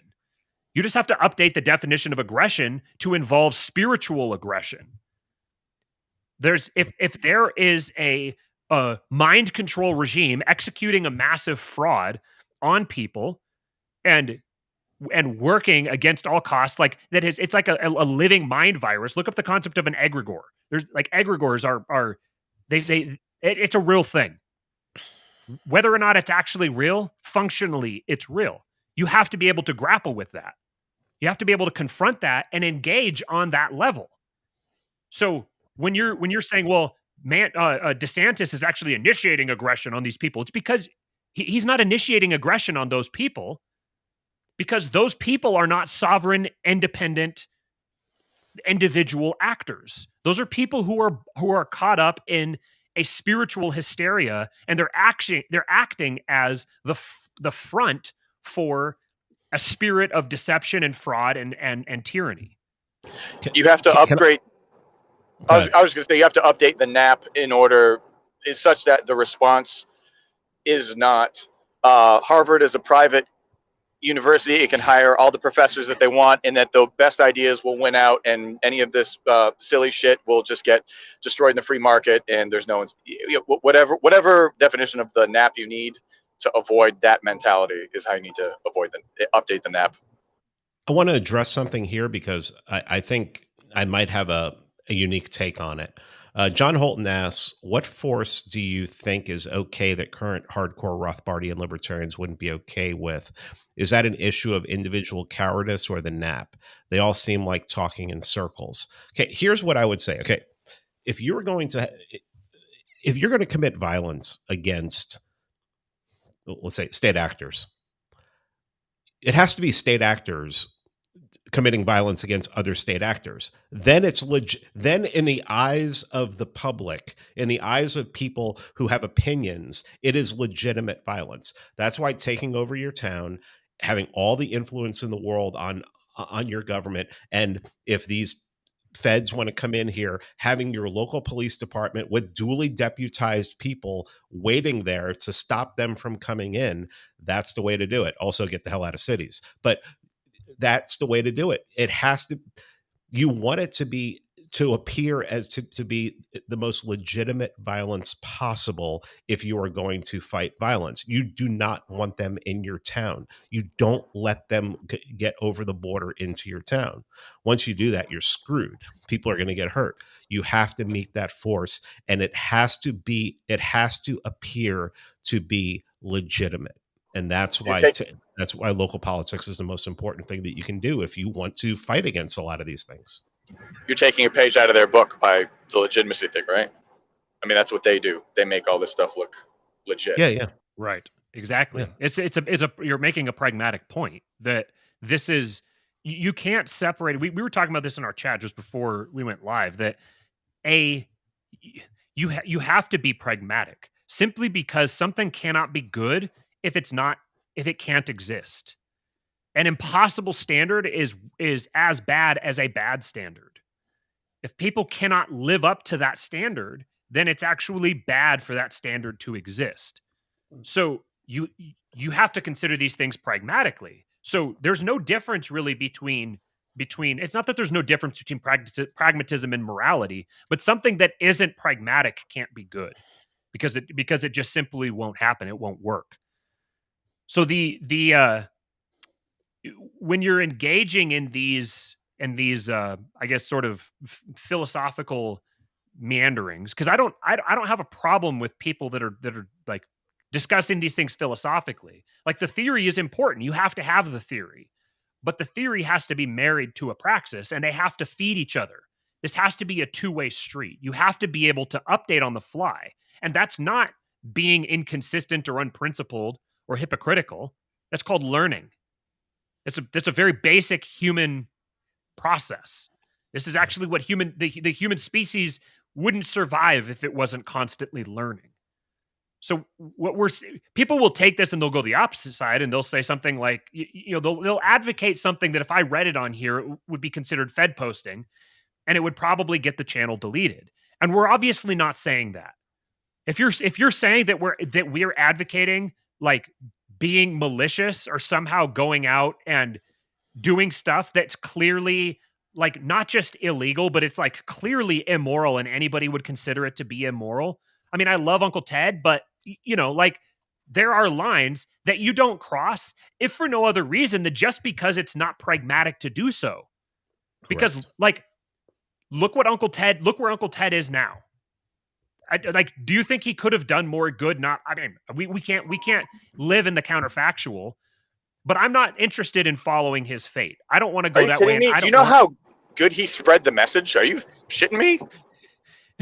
It's so good that it's taken 25 years later for a tiny little niche podcast to be debating it.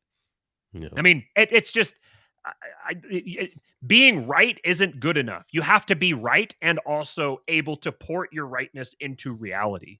You have to actually be able to put legs on your ideas, and directly, what would it be like? Directly instigating the regime, attacking it directly on its face, going directly at it, and attacking it in all of its strong points is not just inadvisable. I think it's immoral to do that, because you have to think of these things not just from your own personal perspective, but from the perspective of the people who are depending on you. If you see yourself as an activist, as a political activist, that means you're volunteering for a position of leadership. And if you're just in the business of commentary, it's all the same. You can't just be commentary and just like, oh, I'm just a passive participant in this. If you're involved in public commentary like we are, you're inviting responsibility onto yourself. You're taking responsibility for leading people who are going to listen to you.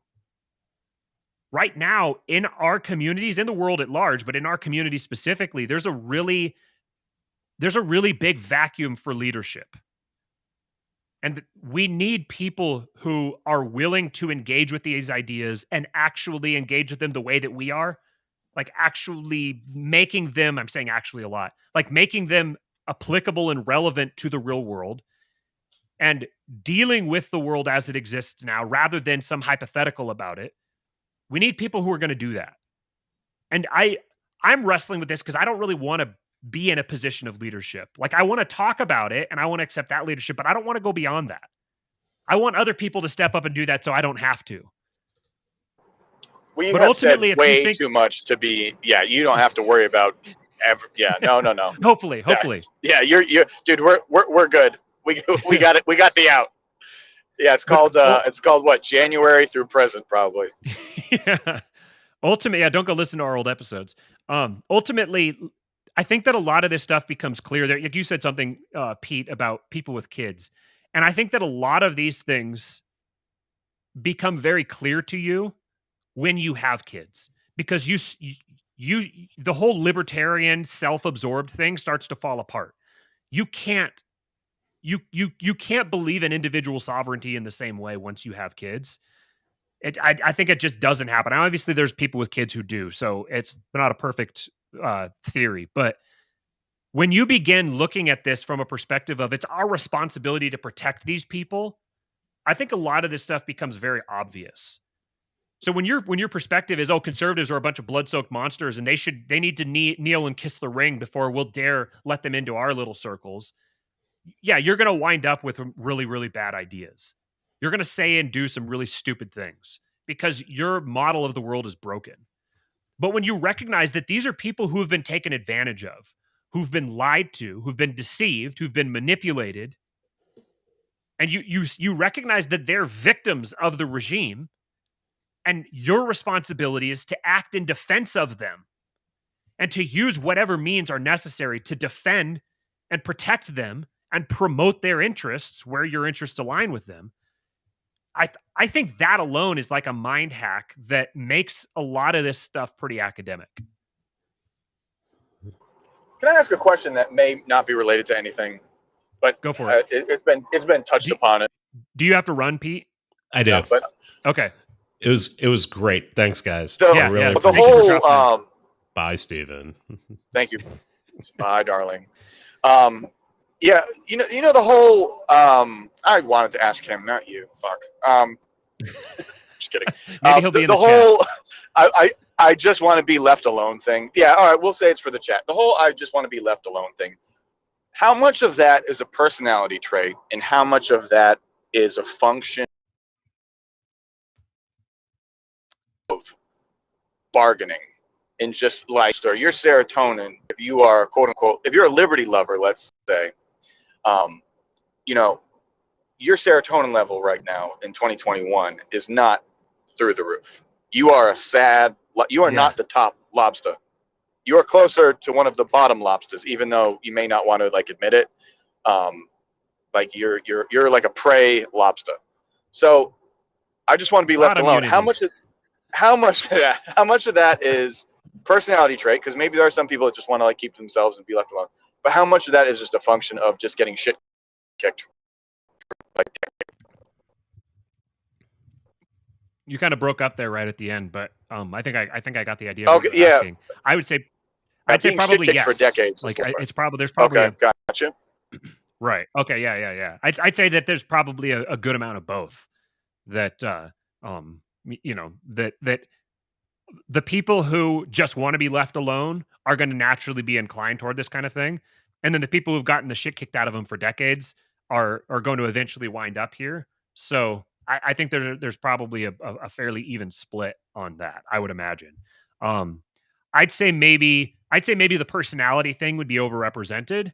So maybe actually it isn't even split. The personality thing would probably be overrepresented because the people who are likely to just get the shit kicked out of them are going to be people who are more inclined to be left alone. Because the ones who don't want to be left alone are probably going to be the ones who have been doing shit kicking themselves. Ultimately, I think that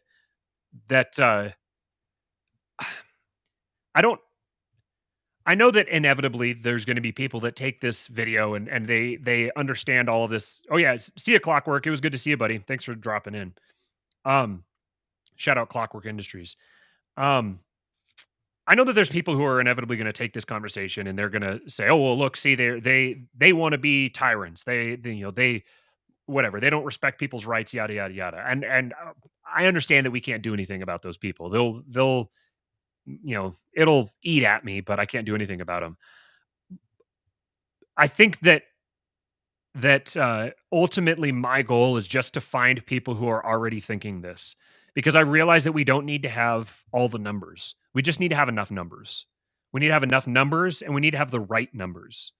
We need to have smart people, and we need those smart people to be distributed close to each other. And I mean, if you're going to build a parallel economy, you have to be able to be connected with each other. And that connection can't just depend upon the infrastructure that forms the backbone of the very regime, the very multinational regime that we're dealing with. So I think that going forward, if our goal is to reach something like this sort of libertarian society that is probably the thing, that it's like the belief in that sort of society where everybody's property rights are respected. That's kind of the thing that's brought everybody together, and everyone kind of has different ideas about it. They have different perspectives or different goals, but everyone kind of has that in common. I think that the way for that to happen, the way for that to come about, is gonna take a lot of engineering, and it's gonna take a long time. And it's gonna take a lot of election cycles. And if you're thinking of this in terms of we need to take over a political party now, you don't fully appreciate the magnitude of the project in front of us. Like, by the time this sort of thing becomes viable, I'm thinking that political parties are gonna be kind of passé.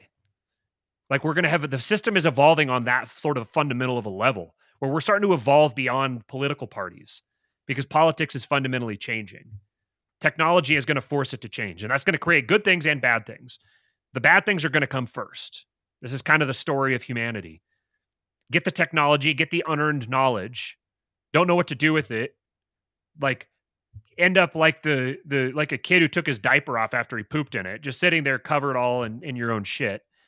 And gradually you grow up and mature and you get all that all cleaned off of you and you learn how to use the technology. And in the meantime, more has been invented. So there's this perpetual cycle being driven through history. And some of these problems are never going to be solved. You can only solve them a little bit at a time. And as you solve them, as you come up with new solutions, you forget the old ones. So there's this constant like, who knows how maybe this goes on ad infinitum. You know, I don't know. What were you going to say, Stephen? No, I was just trying to make it visual for the kids at home, but sort of like Angel Fire websites in the early 2000s. Yeah, that's a good visual. No idea what to do with the technology. Yeah. Yeah. I think this is kind of an interesting nexus of ideas, the whole like technology from the Uncle Ted perspective, and then incorporating like the orthodox view of reality with the battle between angels and demons, and then the political ideas of, you know, capitalism and the market and liberty and all these sorts of things. This point at which they all collide is, I think, an area where a lot of innovating is happening right now. A lot of people, this is part of the beast of the internet, as the internet like brings people's minds together. And by default, then there's going to be people whose minds connect who wouldn't have connected without the internet. So ideas are going to get mashed together that otherwise wouldn't have. We're still completely in the infancy of of social media and what social media is going to do to people. We're starting to, I mean, and now before we've even figured out how to manage social media, we're going to get things like artificial intelligence and virtual reality, augmented reality, all these different things that we're not even remotely equipped to deal with. And this is where a lot of people get the what was the Ray Kurzweil thing, the singularity. It seems like things are accelerating, and perhaps they are. And perhaps the end of the world is here, and you know, a lot of this stuff is going to just be academic. But Listen, I keep I coming had back. to look at Pete in that hat, and now you're teasing me with the end of the world. It's Charlemagne's up in the chat, and I don't even want to think if I find out that Charlemagne is into Uncle Ted, buddy. I'm going to start asking some other questions about. Yeah, You're like Randy from South Park, sitting there just right covered in your chair. Oh my god. I don't remember where I was going with that. I don't remember what I was going to say. Really just throw a monkey wrench in that. But the singular. Yeah, before all my ridiculous shit. Yeah, I believe the singularity is what you were discussing. Yeah. Jason, I keep saying this. You can have a podcast, but you have to bring your little brother. Well, it's funny because my little brother's actually in the chat right now. That's the first time I've seen him here, but he's actually there. Shout out Wesley. Oh man, I forgot again. Oh, Jason Stapleton. He says I've quoted this a number of times recently, and I'm just going to keep doing it because it's like the only thing keeping me sane. Never bet on the end of the world because it's only going to happen once, and when it does, you have bigger problems. That is like, unless you assume that the world is ending now, you have something to fight for. And if you're going to fight, then fight smart. Don't fight dumb. Don't fight pursuing unattainable ideas. Actually be realistic about your goals and what you set yourself to. Which actually it's one thing from the conversation that Dave had with Mark Claire, which is a great conversation. I need to listen to that. Highly recommend. Listen, I didn't know that Mark Claire and I felt as similarly on many things as we do. But yeah, it was a great conversation. And you know, Dave had a very sort of romantic line in there where he said that he realized, even during the Ron Paul thing, the whole idea was, hey, we might only move this thing a centimeter, but we're going to put everything that we have into it. And in tandem with that, he has said previously, that he's not against the Jason Stapleton method, that he encourages a lot of these people to go ahead and get their finances independent, get themselves situated. And my only pushback is, that's a very sort of addictive romantic thing to say. We're gonna give it our all. We might not succeed, we probably won't, but we're gonna try. And the problem is, anyone who has ever tried to do anything in the way of making their income independent, start a business, move a business to be more online, or change with the times, that takes 150% of your abilities. So aside from the fact that I would counter with, not only might you not move things a centimeter, you might move them like a negative centimeter, or maybe even more than that. It might do more harm than good. But even if you take that off the table, there's a lot of work to be done to prepare yourself for the future. If you're like a young guy who is attracted to this kind of very romantic endeavor, and you're looking for a community, and you're looking for a sense of purpose, like we talked about earlier.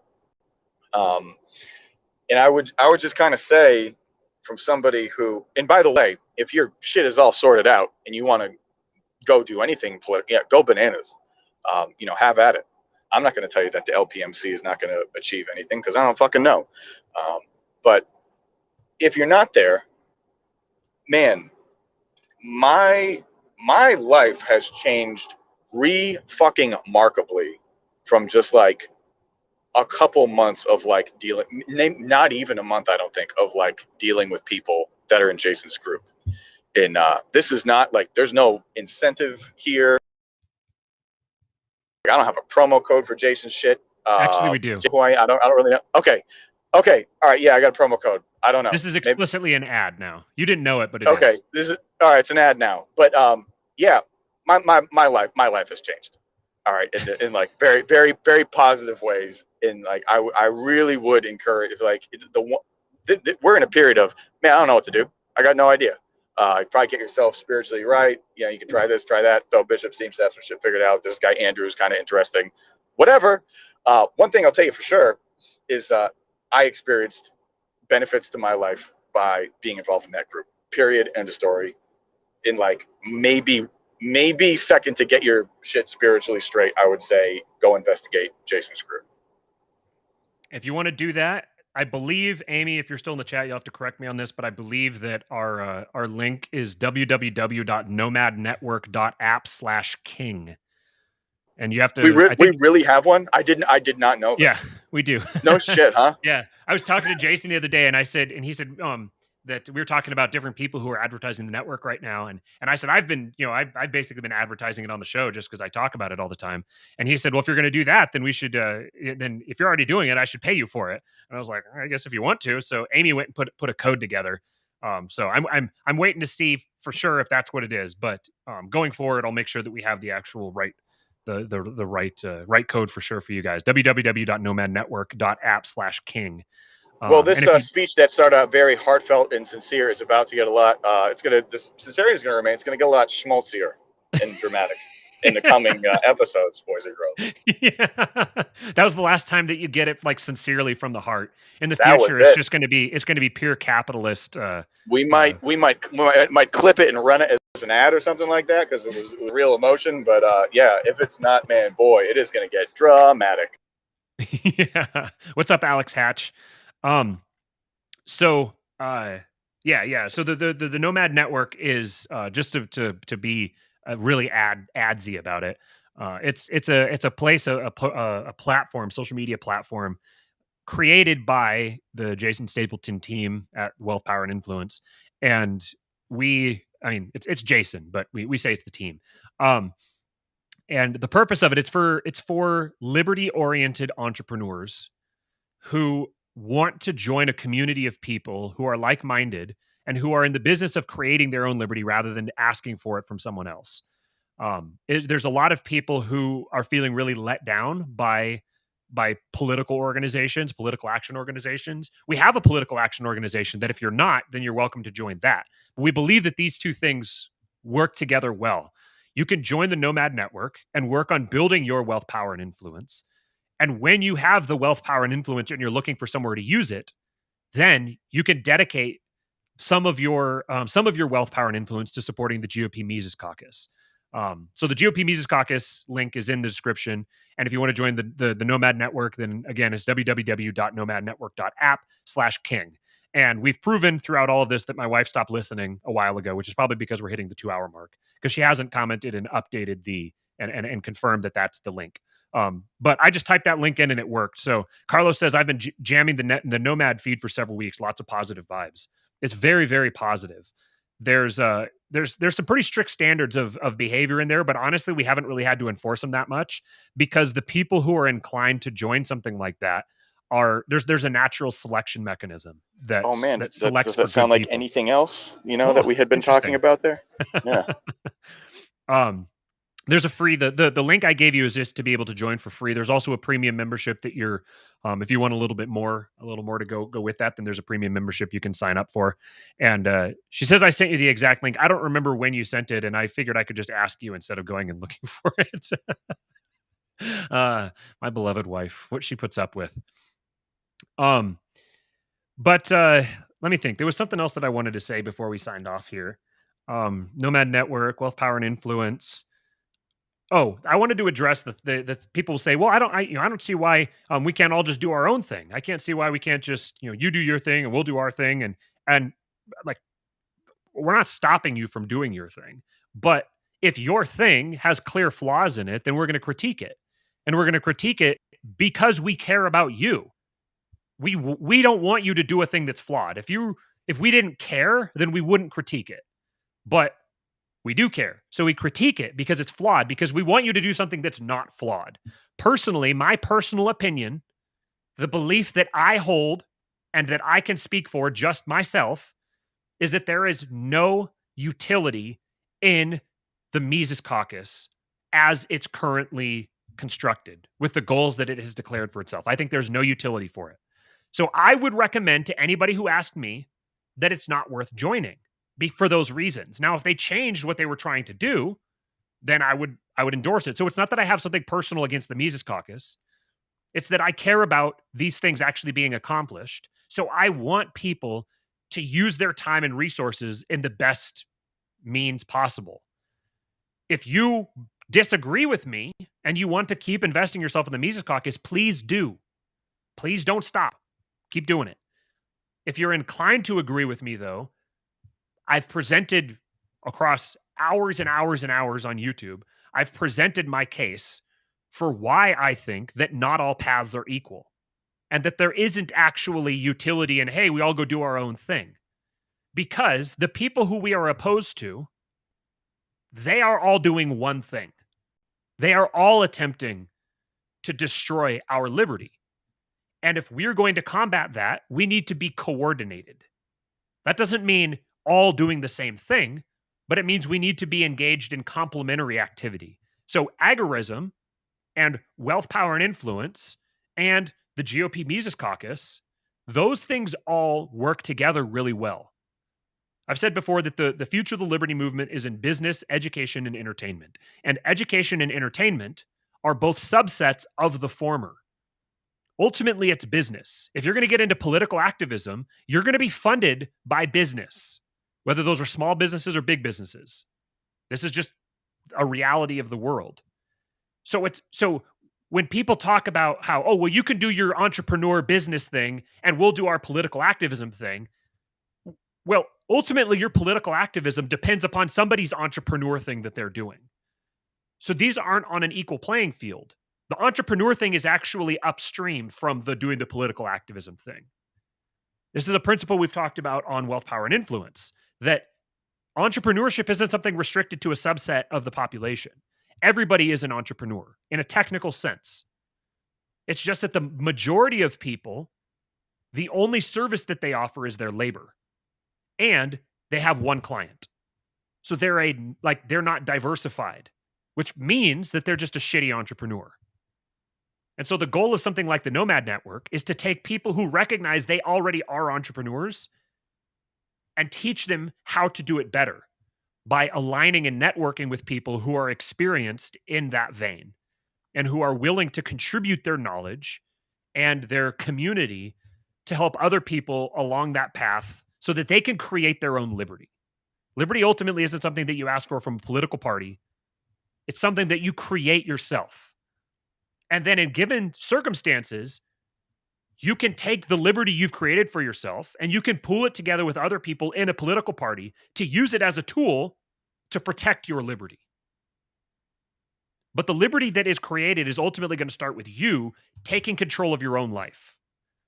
There was a comment I put up here. It says from K Oates, I think was the name on the channel here. Yeah, K Oates said the focus on the spiritual part of this conversation has really made me question what I think and if it would be effective / achievable. Appreciate the conversation. Thank you for that. And that's kind of I've been personally wrestling with, is this a political podcast or a philosophical podcast or is it a religious podcast? Yes. Yes. But I think that the real, you guys could tell me if you think differently, but I think that some of the value that we bring to the table is the spiritual side, the spiritual perspective. The liberty movement as it's constructed today is way too rooted in materialism and empiricism. And that's not the end all be all of reality. It just isn't. And that's one of the major things I think that's holding it back. And when people recognize that, when they recognize that there is a spiritual dimension to this as well, then, and I'm not just speaking strictly in the context of Christianity, to someone who's already a Christian, you'll probably recognize what I mean here, that there's a spiritual dimension that you're not grappling with. When you get down far enough, you'll realize the connection to Christianity and that all, it's all kind of the same thing. But even without accepting the premises of Christianity, you can recognize that there's a spiritual dynamic to what's going on and that you have to grapple with these things within that context. You have to recognize the spiritual realities and then position yourself to manage and deal with them, recognizing that human beings are spiritual actors first and foremost, and that economic activity is just part of that. Is just part of their identity, part of who they are, part of what they do. There has to be something that's greater than economics that binds us together, that unites us, and that directs our incentives. So we're in the business here of trying to re-engineer our own incentives so that then collectively together we can join our incentives together and create enough gravitational force to pull in other people. And these are the sorts of movements that ultimately create the true transition in human history. It's always small minorities of people that direct the rest of the society.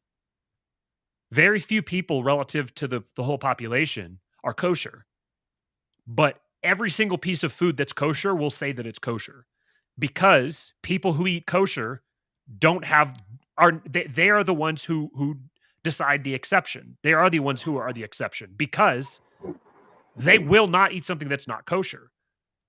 And they have got to be careful with how I go with this. I was going to say, if you had a heart rate monitor on me every time you use this example, like I just like, man, can you, I don't know, in the shower, can you write down another number and just like have it be different example than like the kosher example? Because I start seeing double anytime that you bring this up. Like I haven't.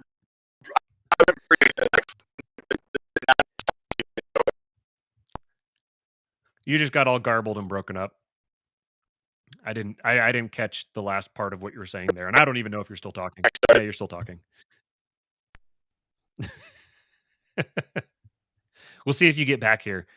But yeah. So the kosher example that makes Steven's heart rate race. I have to be careful with how I frame this exactly, but ultimately the people who will only eat kosher have substantial buying power, enough to tilt the market in their favor. There's a reason for that.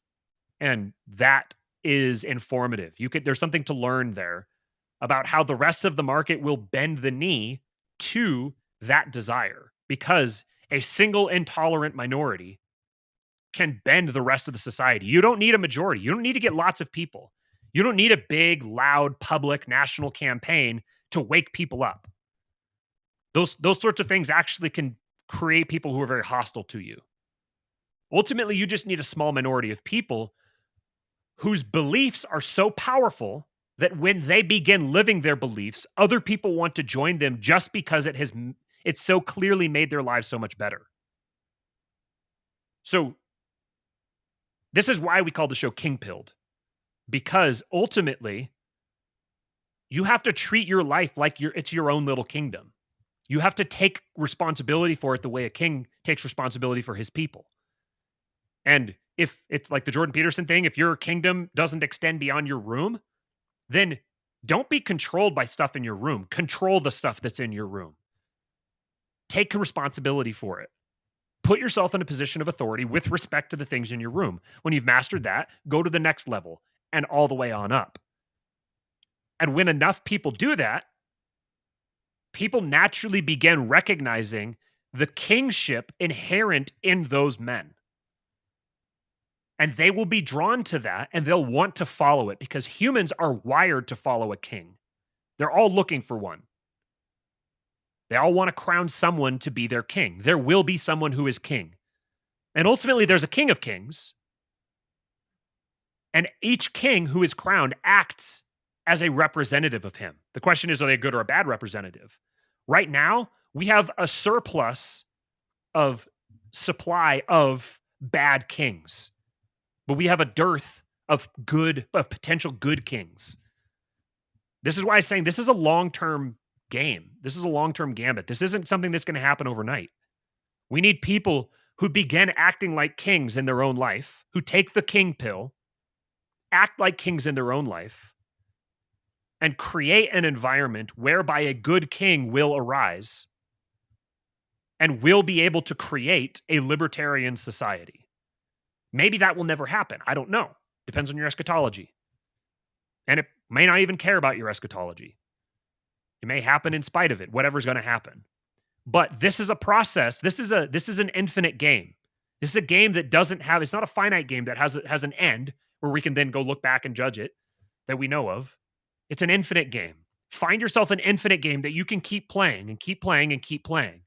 No matter how the circumstances around you update themselves, you can keep playing the same game. Scott Adams talks about having a system instead of goals. Put a system in place, and then you can accomplish any goal. But if you put a goal in place and you develop your systems ad hoc based on the goal, then you have to keep changing it up. And if you don't achieve that goal, then you feel like a failure. Rather, create a system. Create a system that incentivizes you to act like a king and that will inspire people around you to themselves act like kings. And ultimately, you'll create a factory that will create the best possible king. I just ran out of words. Are you still there? Or did I lose you too? Yeah, I was going to hop in and just say that the nap doesn't care about your eschatology. That's right. It doesn't. Yeah. But I figured that I would just break up and it wouldn't land and it would just fuck everything up again. So I didn't. I'll say this. Shout out Nicholas Blanchard in our supporting listeners group. He said he suggested the title, and the title that I really wanted to use for this episode, which was "Naps Are for Children." The reason I didn't use that is because I'm trying not to be hostile, and I'm trying not to be combative to the best of my ability. And so the title that I actually chose here was, I told Pete this as I was typing it in, the Praxeology of the Non-Aggression Principle. I specifically chose that because a lot of people will see that and their eyes will glaze over. And the people whose eyes glaze over when they see that, I don't want them watching the show because they're not the types of people that we're looking for. Ultimately, we're looking for the type of people who that that title would appeal to, and then who would agree with what we're talking about in here. So there's another selection effect there. I didn't want to say it when Pete was here, and I did, like, there's no way that Pete will listen to like a podcast. So like he's definitely, especially one that he was like on, he's not gonna listen to that shit. I was never a fucking lowbird, never. Yeah, that actually, you're not doing a bit. That's actually, I think that's actually true. I think that's pretty true. I was always a pain in the ass, and I found myself in liberty. And what made me think of it, it's not, I don't even care, like being called a lobo, whatever. That doesn't really bother me. But like, and I only say it because like that's the thing that always was unsettling to me. And like I remember the first time I heard the term NAP, or non-aggression principle, I was like, wait, what? You know, I didn't come to libertarianism from that. That's not, you know, like I was talking about, like in high school, like the guy who explained libertarianism to me was like the philosophy was stay out of my way, and like I complete it by saying, and I'll stay out of yours. He's like, nah, just stay out of my way. And so like his thing was basically, you know, I said, okay, what's the ideal political system? And he said, well, whatever he said, it was either, it might have been no government, you know, ideally, and he said it was, you know, ideal, or he is the fascist dictator of everything, you know. And so that's kind of like where I came from, like libertarianism from. So like all like the lolberty shit immediately made my radar kind of go off. And I remember hearing non-aggression principle, and that's when it sort of started to register with me.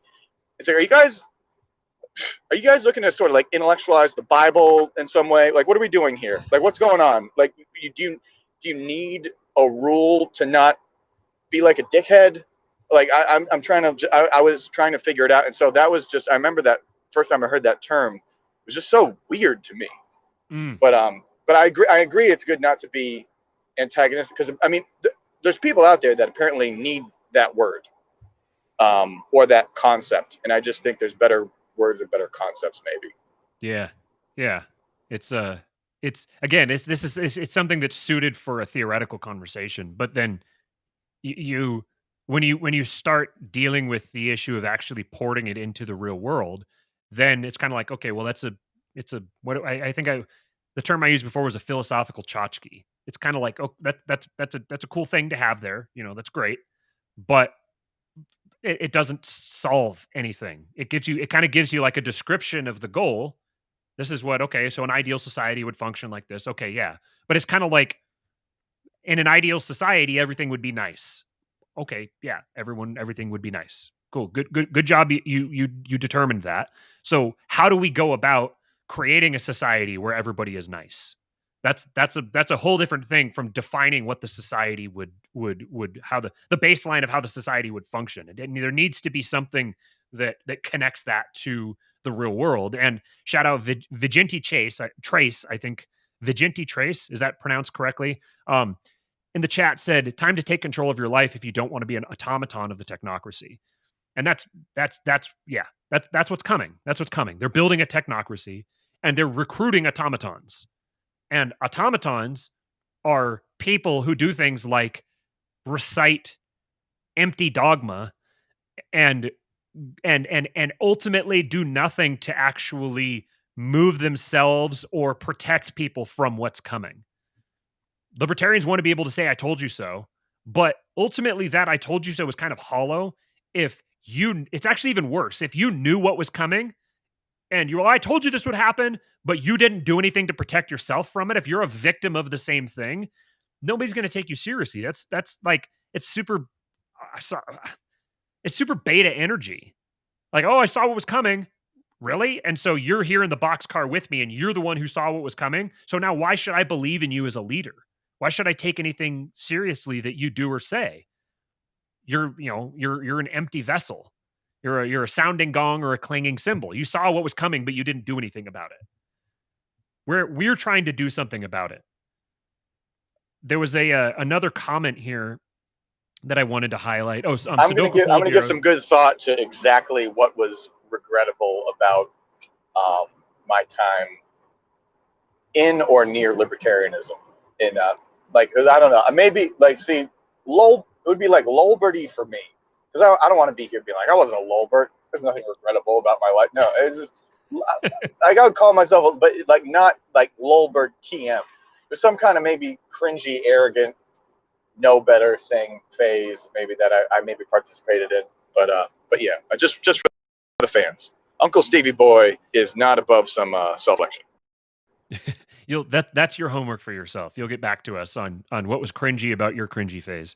You're damn right. I mean, I know that you have to. Most of the time was spent, being kind of like right about everything and kind of saying this stuff a few years ago. But anyway, I know that you have to go in a couple minutes here. So, you see what he does, folks? He starts getting big names on the show and then starts ushering me off. Audio only. Okay, the writing's on the wall, fans. Yeah, pretty soon, there's going to be no more Stevie Boy. I'm going to completely subsume him into myself. Well, I'll start my own podcast with Charlemagne, where you guys will talk about circumcision. You're goddamn right we will. If I find out he's into Uncle Ted, speaking of kosher, the questions are going to get a lot more intimate, my friend. I'm sure he's not still here. Joshua Ham said politicians are indistinguishable from fathers. Abusive and absentee fathers are universally loathed. Good fathers protect their family, provide for their welfare, and teach them to become independent. Just wanted to highlight that. And then the last point here, Tyler James said, kings aren't determined to be kings based on their politics, but how they conduct themselves in real life. Bingo. And lastly, Sudoku Politburo, our good friend Josiah, said, kings don't bemoan that their subjects aren't kings. They take care of them. If you know better, you have been given responsibility, and it's up to you to bear that responsibility. So if you're someone who wants to be able to say, I told you so later on, you're volunteering, or you should be volunteering yourself to take care of those people to whom you would later say, I told you so. The proper time to say, I told you so, is after you save the person. If someone's about to fall off a cliff, then you don't just say, hey, you're falling off a cliff. And then when they fall off, you look at the bottom and you say, I told you we're falling off the cliff. If someone's about to fall off a cliff, go grab them, yank them back from the cliff.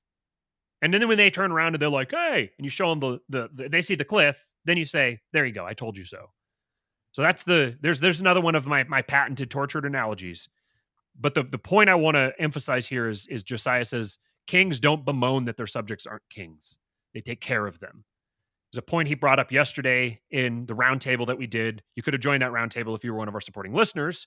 Subscribestar.com/kingpilled. And that'll be out on Wednesday to the public. You guys can watch that. Highly recommend it.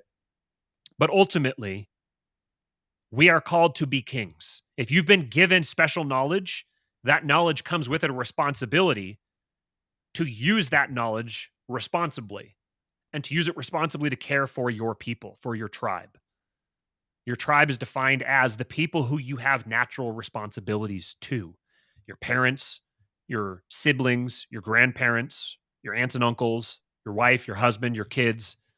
Those people, you naturally were born into a relationship, into a network of obligations with them. And it's up to you to fulfill those obligations and take care of them. Once you've done that, when you've cared for the obligations for your own family, for your own tribe, then you can start being concerned about other people's families and caring for them. The whole, we need to try to save the whole world and turn everybody into libertarians thing falls short in the same way that the lovers of democracy fall short. That you're trying to clean everybody else's house before you clean your own.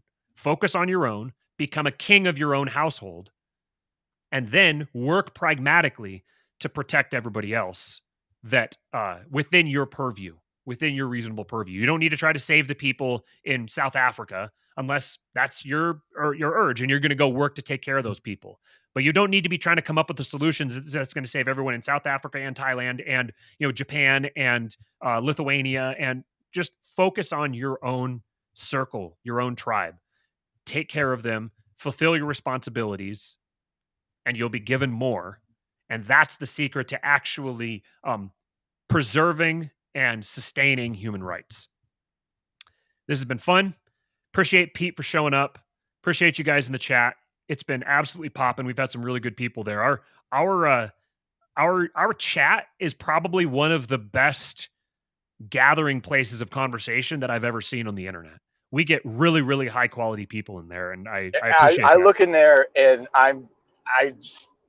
it's like I've never experienced like this. I thought that like bullshit imposter syndrome was just like some passive aggressive like humble brag for like, you know, like NPR like listeners and stuff like that. But I am constantly looking in that chat and just thinking I should not have a microphone on me. I think what these people are coming up with in the fucking chat, like while doing other shit, and like I'm concentrating, like, oh, I wonder if there's anything interesting I can say. Nah, we'll go with a molestation joke, and then you like kind of like look down. There's like this fucking epistle that just somebody just like I don't know, maybe they wrote a term paper once and like, but probably just came up with off the top of their head, and it you guys got to cut it out because it's fucking intimidating. But yeah, it's incredible. Jose Incredible says that he listeners. balances it out with some pee pee poo poo at times, so you're in good company. Oh, thank God for that. All right, guys, take care of yourself. Have a good day, and we'll be back here on Thursday. Oh, and if you want to, I should say this tomorrow. If you're Yes. one of the warlords in our supporting listeners group, everybody at the Warlords tier is invited to a conversation tomorrow. We have to nail down the exact time, but a conversation tomorrow afternoon about Eastern Orthodox Christianity, Buddhism, Eastern spirituality in general. We've got some representatives of each of those ideologies in there, and we're going to have a very interesting conversation. It's completely unstructured. I have no idea where it's going to go, but I think it's going to be great. So we're looking forward to that. If you would like to join that, then just go to subscribestar.com/kingpilled and sign up at the Warlord level, and we'll make sure that you get an invite. Otherwise, the rest of you guys take care, and we will see you next time.